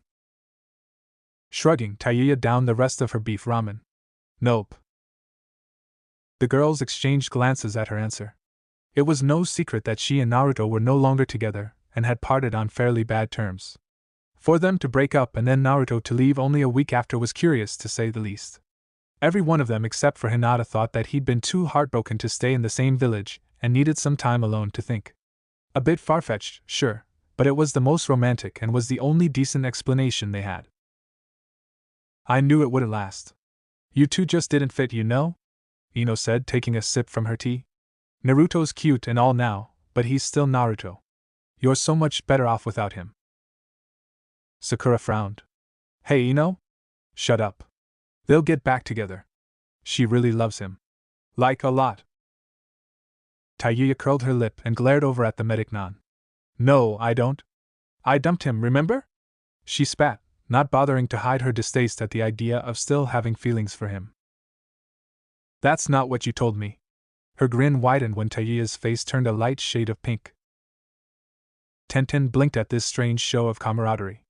From what she knew of Tayuya, the only person she was even remotely nice to was Naruto, and occasionally Anko. Since when were you two so close? Sakura shrugged. She's actually really nice once you get past the swearing, scowling, and rudeness. Well, fuck you too, Tayuya mumbled, elbowing Sakura in the side. The girl rubbed her ribs and laughed. You know what I mean. With Naruto gone, it's just been the two of us. And Sai, I guess. Both Kunoichi shuddered slightly at the thought of the new addition to their team. He's such a creep. Tayuya's face took on a similarly disgusted look. No shit. Ino chewed on the end of her chopstick thoughtfully, one finger twirling itself around in her long, blonde hair. I don't know, I think he's sort of cute. Do you think he'd say yes if I asked him out? A choked laugh forced its way out of Tayuya's throat. Sure, if you don't mind dating a faggot. He's so not gay, Ino exclaimed, looking scandalized by the thought. Really? Guys wearing a fucking half shirt and low-rise pants. If that's not begging for dick, I don't know what is. At best, he goes both ways. As if they just noticed how odd his choice of clothing was, the girls looked around at each other uncomfortably. She may have been foul-mouthed and crass, but she raised a good point. Not willing to fully accept that the guy she'd had her eye on possibly batted for the other team, Ino quickly changed the subject. How did he get on your team anyway? I heard it was a decision from the higher-ups to keep an eye on Tayuya. They think she has something to do with Naruto's disappearance, Sakura explained, looking none too happy about it. Tenten cocked her head. So he's a spy? I don't know for sure, but you have to admit that it's pretty suspicious for them to replace Naruto after only a week with a guy none of us have ever seen before. Ino frowned. That's not fair. Just because he couldn't take being dumped doesn't mean it's her fault he left. Finally, Tenten asked the one thing that all of them considered but none of them wanted to say. You don't think he's dead, do you? And Naruto-kun isn't dead, Hinata exclaimed, speaking up for the first time since they'd arrived at the restaurant. He's strong. Stronger than anyone. He's still alive. A shocked silence fell over the counter after her outburst. By now they'd all figured out that she had some feelings for the blonde, but none of them, except for possibly Tayuya, knew just how strong they were until now. They'd carefully avoided discussing the rumors about Hinata being part of the reason for the breakup, but it was hard when she acted like that. I've gotta go, Tayuya mumbled, suddenly feeling sick to her stomach at the thought of Naruto being dead. She was angry with him, but not to that extent. Never to that extent. She left some coins on the counter and slid off of the stool, giving the girls a half-hearted wave on her way out. Sakura quickly followed suit, feeling a little worried about her teammates' state of mind. While they'd only been on good terms for a few weeks, she still felt like they were friends and was just as concerned for her as she was for Naruto. Besides, she didn't want to be left alone on the team with Sai of all people. I'll go with you. See you girls later. As they walked side by side towards Anko's apartment, Tayuya kept glancing at the medic Nin every couple of minutes from the corner of her eye. She couldn't quite understand why Sakura was being so nice to her. Hell, she didn't know why any of them bothered her.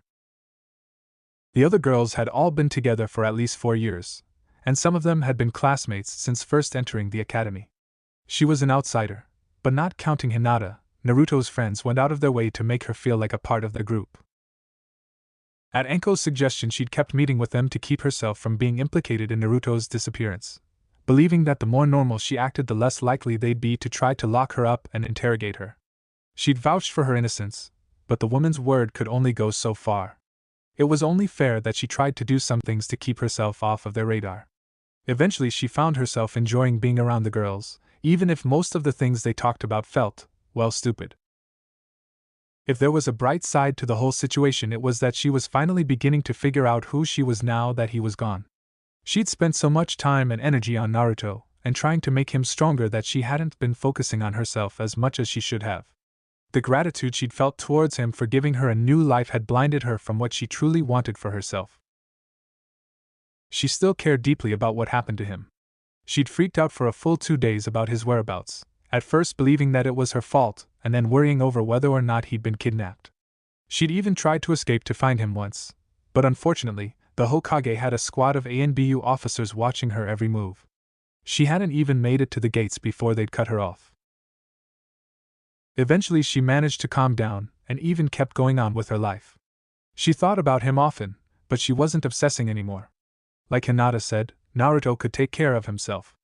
It was a strange thought, but even though she was under more surveillance than she had been in years, she finally felt free to do whatever she wanted. You know Naruto's okay, right? Sakura asked, finally speaking up when they reached Anko's apartment building. Tayuya had to roll her eyes at that. No matter how often it happened, she just couldn't get used to her being so nice. Maturity has done wonders. I know. Don't worry, I'll see you tomorrow for training like usual. Seemingly satisfied with this answer, the kunoichi smiled and turned to leave. See you tomorrow. She watched her disappear around the corner before she trudged up the stairs to grab a nap.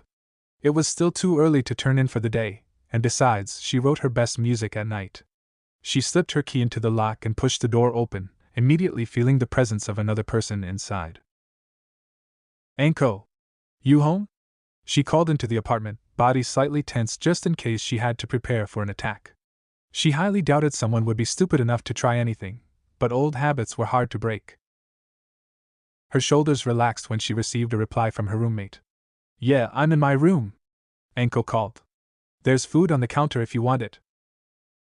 Her light brown eyes slid over to a plain white bag, and though she wasn't especially hungry having just come from a late lunch with the girls, she was still curious as to what was inside. She opened the bag and almost laughed. Dango. Of course it was dango. What else would it be? Anko had an unhealthy obsession with the stuff, and was possibly even more addicted to it than Naruto was to ramen. Her face fell slightly as he crossed her mind again, and shaking her head, she grabbed a couple of skewers from the bag and headed into her room. She stuck one of the sticks into her mouth. After eating so much of it over the past month, she'd actually become slightly addicted to it too. Even though she'd initially had her misgivings about living with Anko, the woman proved to be a fairly thoughtful roommate. It helped that she was usually only home in the evening, but even then she just either lay on the couch watching TV in her underwear or took a shower and went straight to bed. She surprisingly brought very few guys home, though it was possible that it was because she didn't want to make her feel uncomfortable. As she approached her room, she was a little shocked to feel her body begin to shake, almost as if it was trying to warn her about something. Whatever it was couldn't have been in her room because the door was wide open and Anko was in the apartment. There was no way anyone could have slipped by without her noticing. Chalking it up to fatigue, she stepped into the room and shut the door behind her, only to see Uzumaki Naruto looking back at her with a slightly sheepish smile. Hey, Tayuya-chan. Her mouth dropped open, and the dango skewers she'd been holding fell to the hardwood floor below her. He was sitting on the edge of her bed like he belonged there, just outside of the view of the window where her guards could potentially see him. It took her a good minute, but she was eventually able to get enough of a grip on herself to close the curtains of her bedroom. The last thing she needed was to get caught with him in her room. How the fuck? I came back for you and we need to go now, he said, standing up and cutting her off. Tayuya blinked. He'd said it in such a matter-of-fact way that it surprised her more than upset her. Who the hell was he to tell her what to do? For that matter, what made him think that she'd agree? Who's we? She returned, almost amused by his audacity. Naruto sighed, running a hand through his long blonde hair. He knew it wouldn't be easy. Just trust me, I'll explain it on the way. She crossed her arms tightly over her chest, mouth set into a firm line as she leveled him with her fiercest glare. You hurt me. Naruto swallowed heavily and averted his gaze to his hands. I know. No, you don't know. You don't know anything about how I feel. He reached out for her, and she roughly slapped his hand away. Don't you dare fucking touch me, she spat, seething at the surprised look in his eyes. What right did he have to look so betrayed? Like he'd been the one who'd left her without even a goodbye or some sort of explanation. Never mind the argument they'd had the week before he disappeared. His clueless expression just made her that much angrier. I gave you everything. My time, my knowledge, she swallowed heavily, unable to say the word that was on the tip of her tongue. And you decided you didn't want it. I wasn't enough for you, so you left. An angry look of his own flashed across his face. That's not true and you know it. I'm stupid, okay? I don't know what was wrong with me. I've never felt like that before and I freaked out. So we talk about it, Naruto. You think I know how to deal with any of this? You're my first boyfriend. Realizing what she just said, she quickly corrected herself. It was my first. We're supposed to get through this shit together. That's what a relationship is. I know that now. I've thought about it over and over again, and I know that it was my fault. I didn't trust you, and then I gave you a reason not to trust me. Just tell me what to do, Tayuya-chan. I'll do anything to get you to come with me. He got down on his knees and grabbed her hand, too tightly for her to easily pull it out of his grasp. I swear. Anything. She rolled her eyes and sighed, more at herself than Naruto's act of desperation. As much as she wanted to tell him to fuck off, she still loved him. It wasn't something she could just turn off, and with those blue eyes of his staring into hers, she could quickly feel her defenses weakening. Why did he have to be so self-deprecating? It was pathetic, really, and it was making it impossible for her to stay angry. Still, she needed some sort of vindication before she could forgive him. Punch yourself in the face. Her eyes widened slightly when, without even hesitating, he raised his fist and slammed it against his face, wincing at the pain. She swallowed the lump that had formed in her throat at seeing him in pain and raised her chin. Harder. Again he hit himself, but this time she too cringed. Her fingertips dug more tightly into her arms in an attempt to keep herself from stopping him. Harder. His last punch produced an audible crunching sound, so loud that she worried he may have done some permanent damage. He raised his fist to hit himself again, but before he could complete the motion, she caught his fist with her hands. Seeing him in pain didn't bring her nearly as much satisfaction as she hoped it would. In fact, it had the opposite effect. She just wanted to coddle him now. Stop. That's enough. His face was simultaneously bruising and healing, and it was almost fascinating to watch. He raised a hand to his jaw and winced. So, do you forgive me? Hell no. She gently squeezed his hand, cursing herself for what she was about to say next. But it's a start. His face broke out into a wide, though pained, grin. A second later, it fell into a remorseful frown. I want you to know that that's not what I meant. When I said that I wish I'd never talked to you. Tayuya sighed. He looked so sincere that she wanted to give him the benefit of the doubt. Okay. He was so happy that she was starting to forgive him that his first impulse was to kiss her, but he knew that she wouldn't be too happy about that. She might break his already bruised jaw if he tried. So will you come with me? She stared at him like he was stupid. You want me to drop everything and just go with you without any sort of explanation? Well, yeah.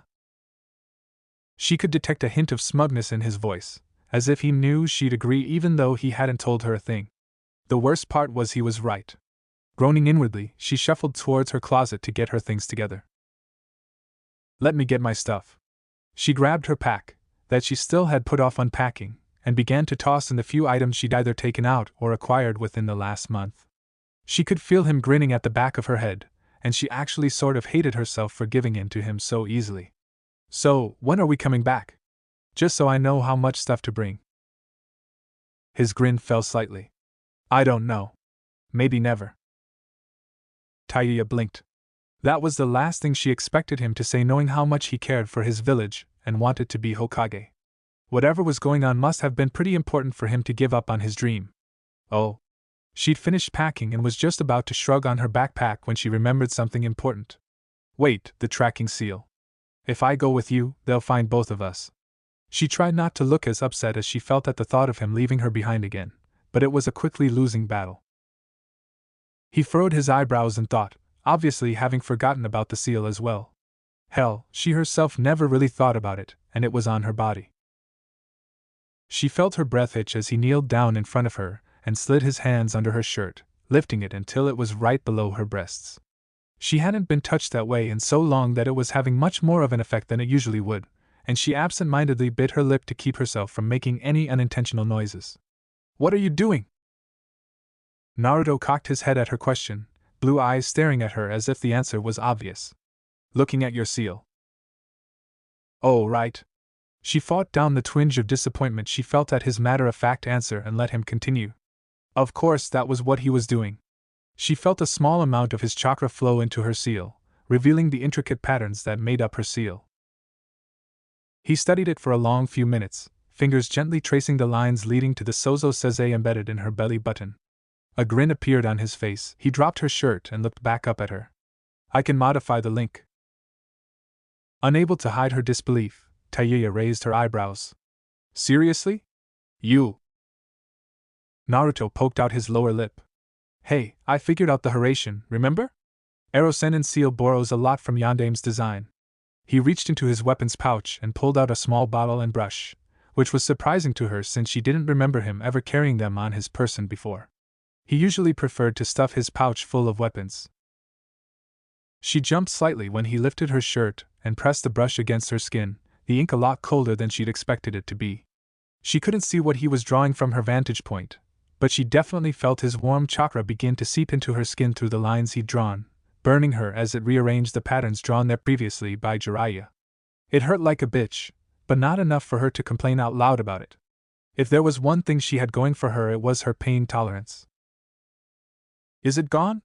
Tayuya asked, noticing that there was still a rather intricate pattern of lines on her stomach. She thought she could see a difference, but there were so many lines that they mostly looked the same. She was pretty decent at sealing, but this was a whole other level. Nope, but now instead of Jiraiya, Enko, or Bachan, only I can teleport to wherever you are. That's not creepy at all. Naruto shrugged his shoulders, not looking at all bothered by her unease. It's the best I can do this fast. When we get to where we're going, I can work on it more if you want. Against her will, she found herself a little impressed with how much he'd grown in the short time they'd been apart. Maybe it was just her imagination, but he somehow seemed more capable. It felt like there was a little more authority in the way he carried himself. What happened to you? She asked, unable to stop her curiosity. He cringed slightly at the question and stood up, eyes glancing towards the covered window. Let's hurry up. I want to make it there by nightfall. As much as she was annoyed that he'd so blatantly ignored her, he did have a point. Though it was easier to slip out under the cover of darkness, they were also much more likely to leave a trail of footsteps and broken branches and would be easier to track. How are we getting out? Same way I got in. He waited until she slipped into her pack before putting an arm around her waist, frowning when he felt her stiffen under his touch. Ready for this? You might get a little sick, Naruto said. Tayuya furrowed her eyebrows. Ready for what? Her only answer was a large grin, and the next thing she saw was a yellow flash, involuntarily making her close her eyes.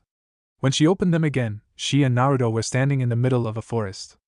At least that's what she gathered before her eyes began to swim. Wow, Tayuya breathed, taking a few seconds to settle her stomach. It had been a while since she'd had such a strong feeling of vertigo, and she hadn't even known what had happened. Naruto laughed at her expression. Yeah, the first time's always like that. The unintentional innuendo wasn't lost on either of them, and clearing her throat, she looked around to see if she could recognize anything. Unfortunately, not being a Fire Country native, everything pretty much looked the same to her. All she saw were trees, bushes, and grass, not nearly enough information to identify their location. Where are we? About 2 miles outside of the village, I think. She tried not to show her surprise as she realized what he'd done. The last time he'd used the Horatian, he had only made it about 4 feet. Which direction? North. We should stop in Otafuku then, she said, already walking towards the northeast. Jogging slightly to catch up, the blonde frowned. His plan was to put as much distance between them and Konoha as possible, and Otafuku was probably one of the first places they'd check for them. Why? It doesn't seem like we'll be coming back for a while, so we should probably get your money out of the bank while we're in the area. Naruto slammed his hand against his forehead. I forgot all about that. And that's why I'm the one who always manages the money. She almost laughed at his pout but quickly stifled it. She didn't want him feeling like he was completely forgiven just yet. Do you even know where you're going? He asked. Tayuya shrugged. Not really, but we'll run into it eventually if we keep walking. Obviously not pleased with this plan, the frowned. You know, I bet there's a seal in Otafuku somewhere. He closed his eyes to concentrate. Found one. When the fuck did you put a seal there? Well, this is weird, but I can use any seal the 4th Hokage placed as long as it's close enough. It sucks up more chakra when I use his, though, so I usually replace it with one of mine. That is weird. You'd think it would be locked to his chakra signature or something. Yeah, that's how Erosenin explained it to me. He shrugged and grabbed her before she could ask any more questions, hands already flying through seals. Hold on. It wasn't nearly as bad as the first time, and after shaking her head a couple of times, she was able to gain her bearings, only to find that they were on top of the tallest building in the city. Which wasn't that tall, being only 5 stories, but tall enough that someone wouldn't see 2 teenagers suddenly appearing out of nowhere. She looked down at the city below them and was instantly hit with the memories and feelings of the first time they'd been through here. It was before they'd become strong, before they'd learned each other's deepest secrets, and before they truly become best friends. More than that, though, she couldn't stop the smile from appearing on her face as she thought about what she was about to do next. Being careful not to draw attention to themselves, the teens quietly walked down the side of the building and into an abandoned alleyway, and from there they were able to locate the bank in a few short minutes. It looked very much the same minus a fresh coat of paint on the outside and some new furniture in the lobby. Tayuya took a moment to gather herself and skipped up to the desk with her best innocent smile, Naruto only a step or two behind her. "Hi, can we speak with Uncle Shin? We're very good customers of his and want to invest more of our money with him." The woman smiled at her exuberance, falling for her half-assed act so easily that it was almost pathetic. "Please hold on." She stood up and stuck her head into the manager's office. Apparently Uncle Shin had gotten himself a promotion in the 3 years they'd been away, before returning a few seconds later with another smile. "The manager will see you now." Shooting the receptionist one more toothy grin, she opened the door and quickly closed it behind them. The man was just as fat and greasy looking as she remembered, maybe even more so if that was even possible. He wore a pristine white suit that bulged at the seams with his bulk, and his thin, dark hair was slicked back against his head. "How can I help you?" he asked, lifting his gaze from his paperwork to look at them. She could see the horror and realization slowly pour into his expression as he began to realize who they were. "Hey, Uncle Shin." The man's face went white, and she struggled to stop herself from laughing as he practically shit his pants. "Remember us?" What do you want?" Dropping her sugary sweet attitude, she slammed her hands on the desk and leaned forward, lip curling into an angry snarl. "Our money."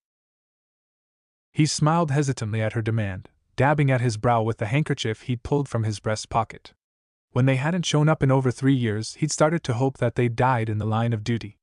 It was unusual, especially for young shinobi. You see, there's a process to withdraw your money.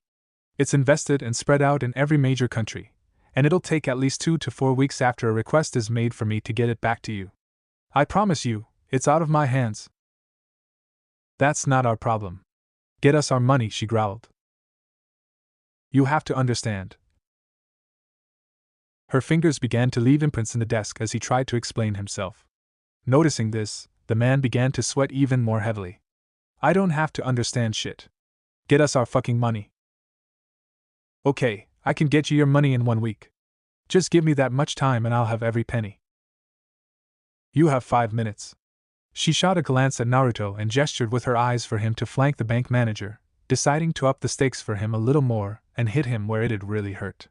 "Tell you what, you can get the money from that safe behind you." Predictably, the man's eyes widened. "How did you?" "Either you give us the money or we'll take it, and my math has never been too good. I'd hate to accidentally take more than I should have." Tayuya wanted to roll her eyes at how shocked he looked. She was no Hyuga, but she was well trained in reading people based on their mannerisms and gestures. She'd seen his eyes flicker to the painting on the wall multiple times, telling her everything that she needed to know. "Oh, and if you try pressing that little buzzer under your desk, forget about it. My friend there already disconnected it." His eyes shot over to where Naruto was casually holding up the severed line, grinning at him so innocently that he was sure the girl had him under some sort of mind control. She saw him visibly deflate and fought down a smile. He was so easy to manipulate that, if she were anyone else, she might have felt bad. How he became the manager of a bank when he caved so easily to a couple of teenagers was beyond her. "I'll get you your money." He hoisted himself out of the chair with a grunt and removed the painting from the wall to reveal, unsurprisingly, a small safe. He shot them a mistrustful glance over his shoulder and tried to use his body to shield the combination from view as he put it in, earning amused grins from the shinobi. As Uncle Shin began to gather a rather large amount of money stacks in his arms, Naruto walked over to whisper in her ear. "I forgot how scary you were." "That was dumb of you." "Yeah, it was." He was so close to her that she could feel his breath on her neck, and she wished that he'd either try something or get the fuck away from her. At least then she'd know what to do. "Here's your money," the man growled, almost throwing their cash on his desk. "Thank you for your patronage. Never come here again." Tayuya shot him a sarcastic smile and picked up the stacks of bills, shuffling through them faster than either the banker or Naruto could follow. She was obviously used to handling large amounts of cash, further angering the man as he realized she'd so blatantly lied about not being good at math. It only took her a minute or so to count out all of the money, which was no small feat considering she couldn't even hold it all in one hand. "No problem. The service here sucks anyway. She handed Naruto the money to put away and raised both middle fingers as she backed out of his office and into the lobby, ignoring the shocked looks of the people milling around her. She eventually relaxed her arms once they were outside, letting loose a breath she hadn't known she was holding. It was sort of a stupid move on her part to draw so much unnecessary attention to herself. They were on the run from Konoha, and there probably weren't too many male blondes and female redheads traveling together. She had no doubt that the fat, greasy pig would squeal the first chance he got if the ANBU started asking questions. If the stupid way Naruto was looking at her was any indication, though, he didn't mind one bit. "What?" she grumbled, feeling awkward under his gaze. She hated it when he looked at her so sincerely. "I was just thinking how much I missed you." Resisting the urge to smile at herself, she rolled her eyes. "Aren't we in a rush?" Nodding, he pulled her into an empty alley and slid his arm around her waist, smile widening when she leaned into him. He could tell that she hadn't forgiven him yet, but it was a start. They'd already jumped 11 times, and she'd given up on trying to figure out where they were each time. She still felt sick every time she opened her eyes, so even though it was sort of a terrible idea, she fully trusted him to get them where they needed to go, wherever that was. "I need to take a quick break. Traveling this far uses a lot of chakra," he breathed, collapsing beneath a large tree. When Tayuya plopped down on almost the other side of the tree, he felt his heart drop. It was awkward just being around each other, and for the life of him he couldn't figure out a single thing to say. He hadn't felt this way with her since ever. The first time they met they were at each other's throats, and after that they had become best friends. There was never a time where they were afraid to speak to others until now. As she sat next to him against the tree, he couldn't help but wish that she wasn't so far away. She purposefully put more than an arm's distance between them, and knowing her, it was on purpose. He was just about to bring up something stupid like the weather when she spoke. "Where'd you go?" she finally asked. Naruto sighed. He knew she'd ask eventually, but at this point, there was no real reason to not tell her anything. They were far enough away not to have to worry about pursuers catching up, and there was no around for miles to eavesdrop. "I went to save Yugi-chan. The Akatsuki abducted her." He glanced over, saw the look of fear that flashed across her face, and sighed again. Knowing how worried she got whenever anyone so much as whispered the name Akatsuki was one of the main reasons he hadn't wanted to tell her. She was quiet for a long minute, nails digging into her leg. "Did you stop them?" He smiled as best he could, but remembering how the battle had gone down, he couldn't quite force it to meet his eyes. "Yeah." He prayed that she wouldn't ask any more about it, even though she'd find out eventually. He just hated seeing that look on her face. "Are you okay?" He stared at her as if trying to decide whether or not it was okay to tell her everything, but he quickly realized that he had to trust her if he ever wanted to repair their relationship. Eventually he leaned forward and pulled his shirt up, revealing a long, jagged scar. He heard her gasp and quickly moved to explain. "There's this crazy guy named Haiden in the Akatsuki. He believes in this god or whatever that makes him immortal, and his weapon." He trailed off then, realizing that the more he spoke the more panicked she looked. "I'm just having a hard time healing from it is all." Tayuya swallowed roughly. "How long ago did this happen?" "A week." Knowing how quickly he healed, the fact that she could even tell he had been injured was frightening. He only was healing about as quickly as a normal human, maybe even slower. She suddenly stood up and grabbed his arm. "We're going back to Konoha. Tsunade-sama has to take a look at it." "Since when did you start calling her Tsunade-sama?" He smirked. "I'm not joking. We're going back. Now." "It's fine. Whatever he did just suppressed the bastard fox's chakra for a while. It's getting better." "Really?" "Promise. You should have seen how it looked last week." She was quiet for a few minutes, mulling over his words. He certainly looked like he was telling the truth, and the scar was healing. Eventually her shoulders relaxed, and she let go of his arm to run an exasperated hand through her hair. "So where are we going again?" He smiled mysteriously at her, standing to stretch. "I'd rather just show you. I know you'll love it though." Since he was taller than her, his standing put her eyes right at chest level. She glanced away to resist the urge she had to jump him and motioned for him to put his shirt back on. "Are you good to go?" He wrapped his arm around her waist again. Yeah, hold on. They jumped 3 more times in a row, and when she didn't feel her stomach lurch a 4th time, she felt it was safe to assume that they'd arrived at their destination. Ready for this? Naruto asked, a lilting tone in his voice. Before he'd even opened his mouth, she'd smelled the sea and excitedly opened her eyes. No fucking way. Are we where I think we are? Yup. Welcome back to the wave country. He grabbed her hand and led her further away from the beach and into the woods. Instead of going straight across the great Naruto bridge like they had the last time, he led them below it, meeting Tazuna and a preteen Inari. The dark-haired boy sprung to his feet and rushed the shinobi, wide grin spreading across his face. Tayuya! He shouted excitedly, hugging her tightly. He was already her height, making her feel a little sour. Hey, kid! You're huge now. She returned his hug and ruffled his hair, glad to see that he'd finally stopped wearing that stupid bucket hat of his. Inari grinned and scratched at his nose. I had a growth spurt last year. Alright, we can all catch up later. We should get a move on before it gets dark, Tazuna said, leading them over to a boat he had stashed beneath a low-hanging tree. They all piled in and he started up the motor, carefully maneuvering them away from the mainland.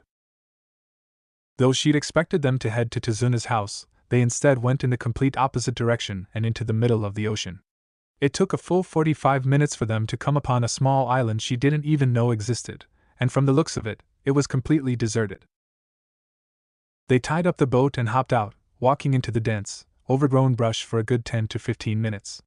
She was just starting to wonder where the fuck they were going when the trees gradually lessened until they were standing in front of what had to be the largest house she'd ever seen.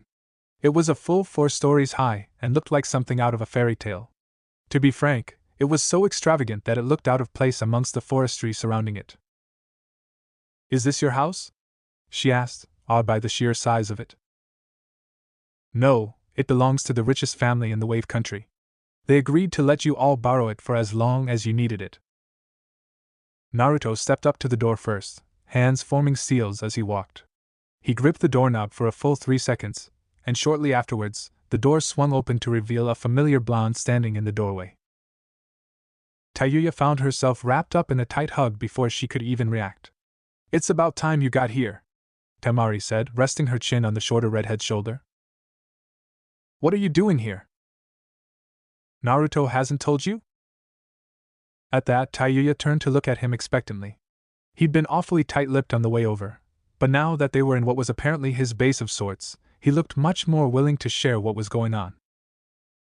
This is the headquarters for the Jinchuriki Alliance. At her incredulous stare, he grinned sheepishly. Hey, it's the best we could come up with for now. Is that her? A loud voice sounded from the top of the stairs. She was a tall, stern-looking woman with piercing blue eyes, short blonde hair, and a chest that easily rivaled Tsunade's. Naruto could already tell that Tayuya wasn't particularly pleased about the way she'd been addressed and moved to smooth things over. Yup, this is Tayuya-chan.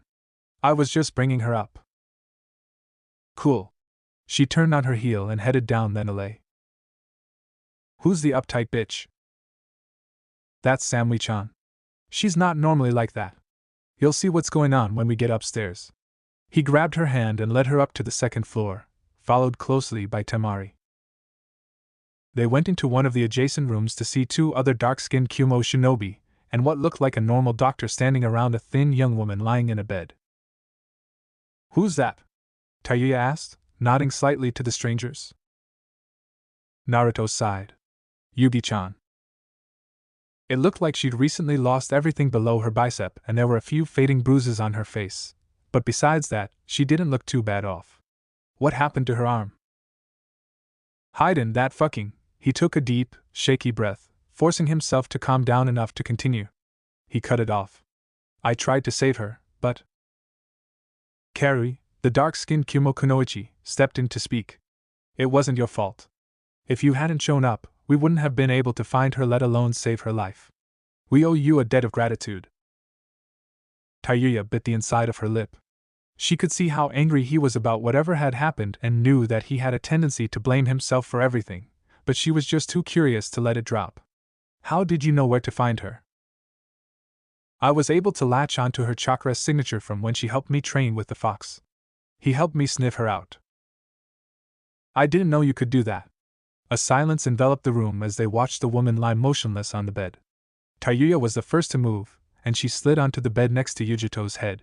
She then opened one of her eyelids, studying her reaction to the light of the room. Is it a genjutsu? Samui shook her head. That was the first thing we tried. We thought it was shock or a coma. She had her arm cut off and lost a lot of blood after all. Well, there's too much activity going on for this to be a simple coma, so it's probably a high-level genjutsu of some kind. They wouldn't want her waking up when they were trying to take her demon out.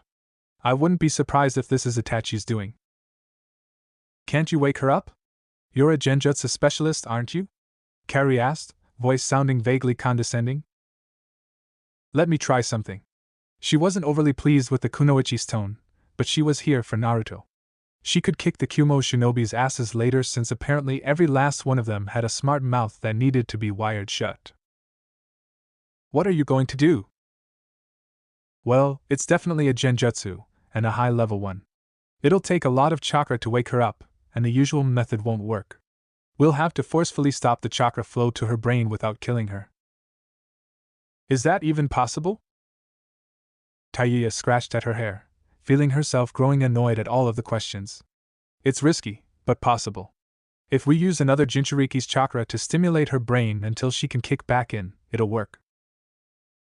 Everyone turned to look at Naruto, who immediately shook his head. I can't right now. Using the Haraishin so many times tired me out, and I don't think I have the control for that. What about Gaara? Gaara's risky. It might affect what little control he has over the Ichibi. Where's B? Temari asked, glancing around the room as if noticing for the first time that he wasn't with them. Samui also shook her head. In Kumo, gathering resources from his brother. His eyes lighting up, Naruto remembered something important. Tayuya has my chakra inside of her. She can do it. I'm already doing it. She took a deep breath and placed one hand on Yujito's forehead and the other on the back of her neck. This was the first time she'd been trying this, as it was a trick she'd only heard about from Kurenai.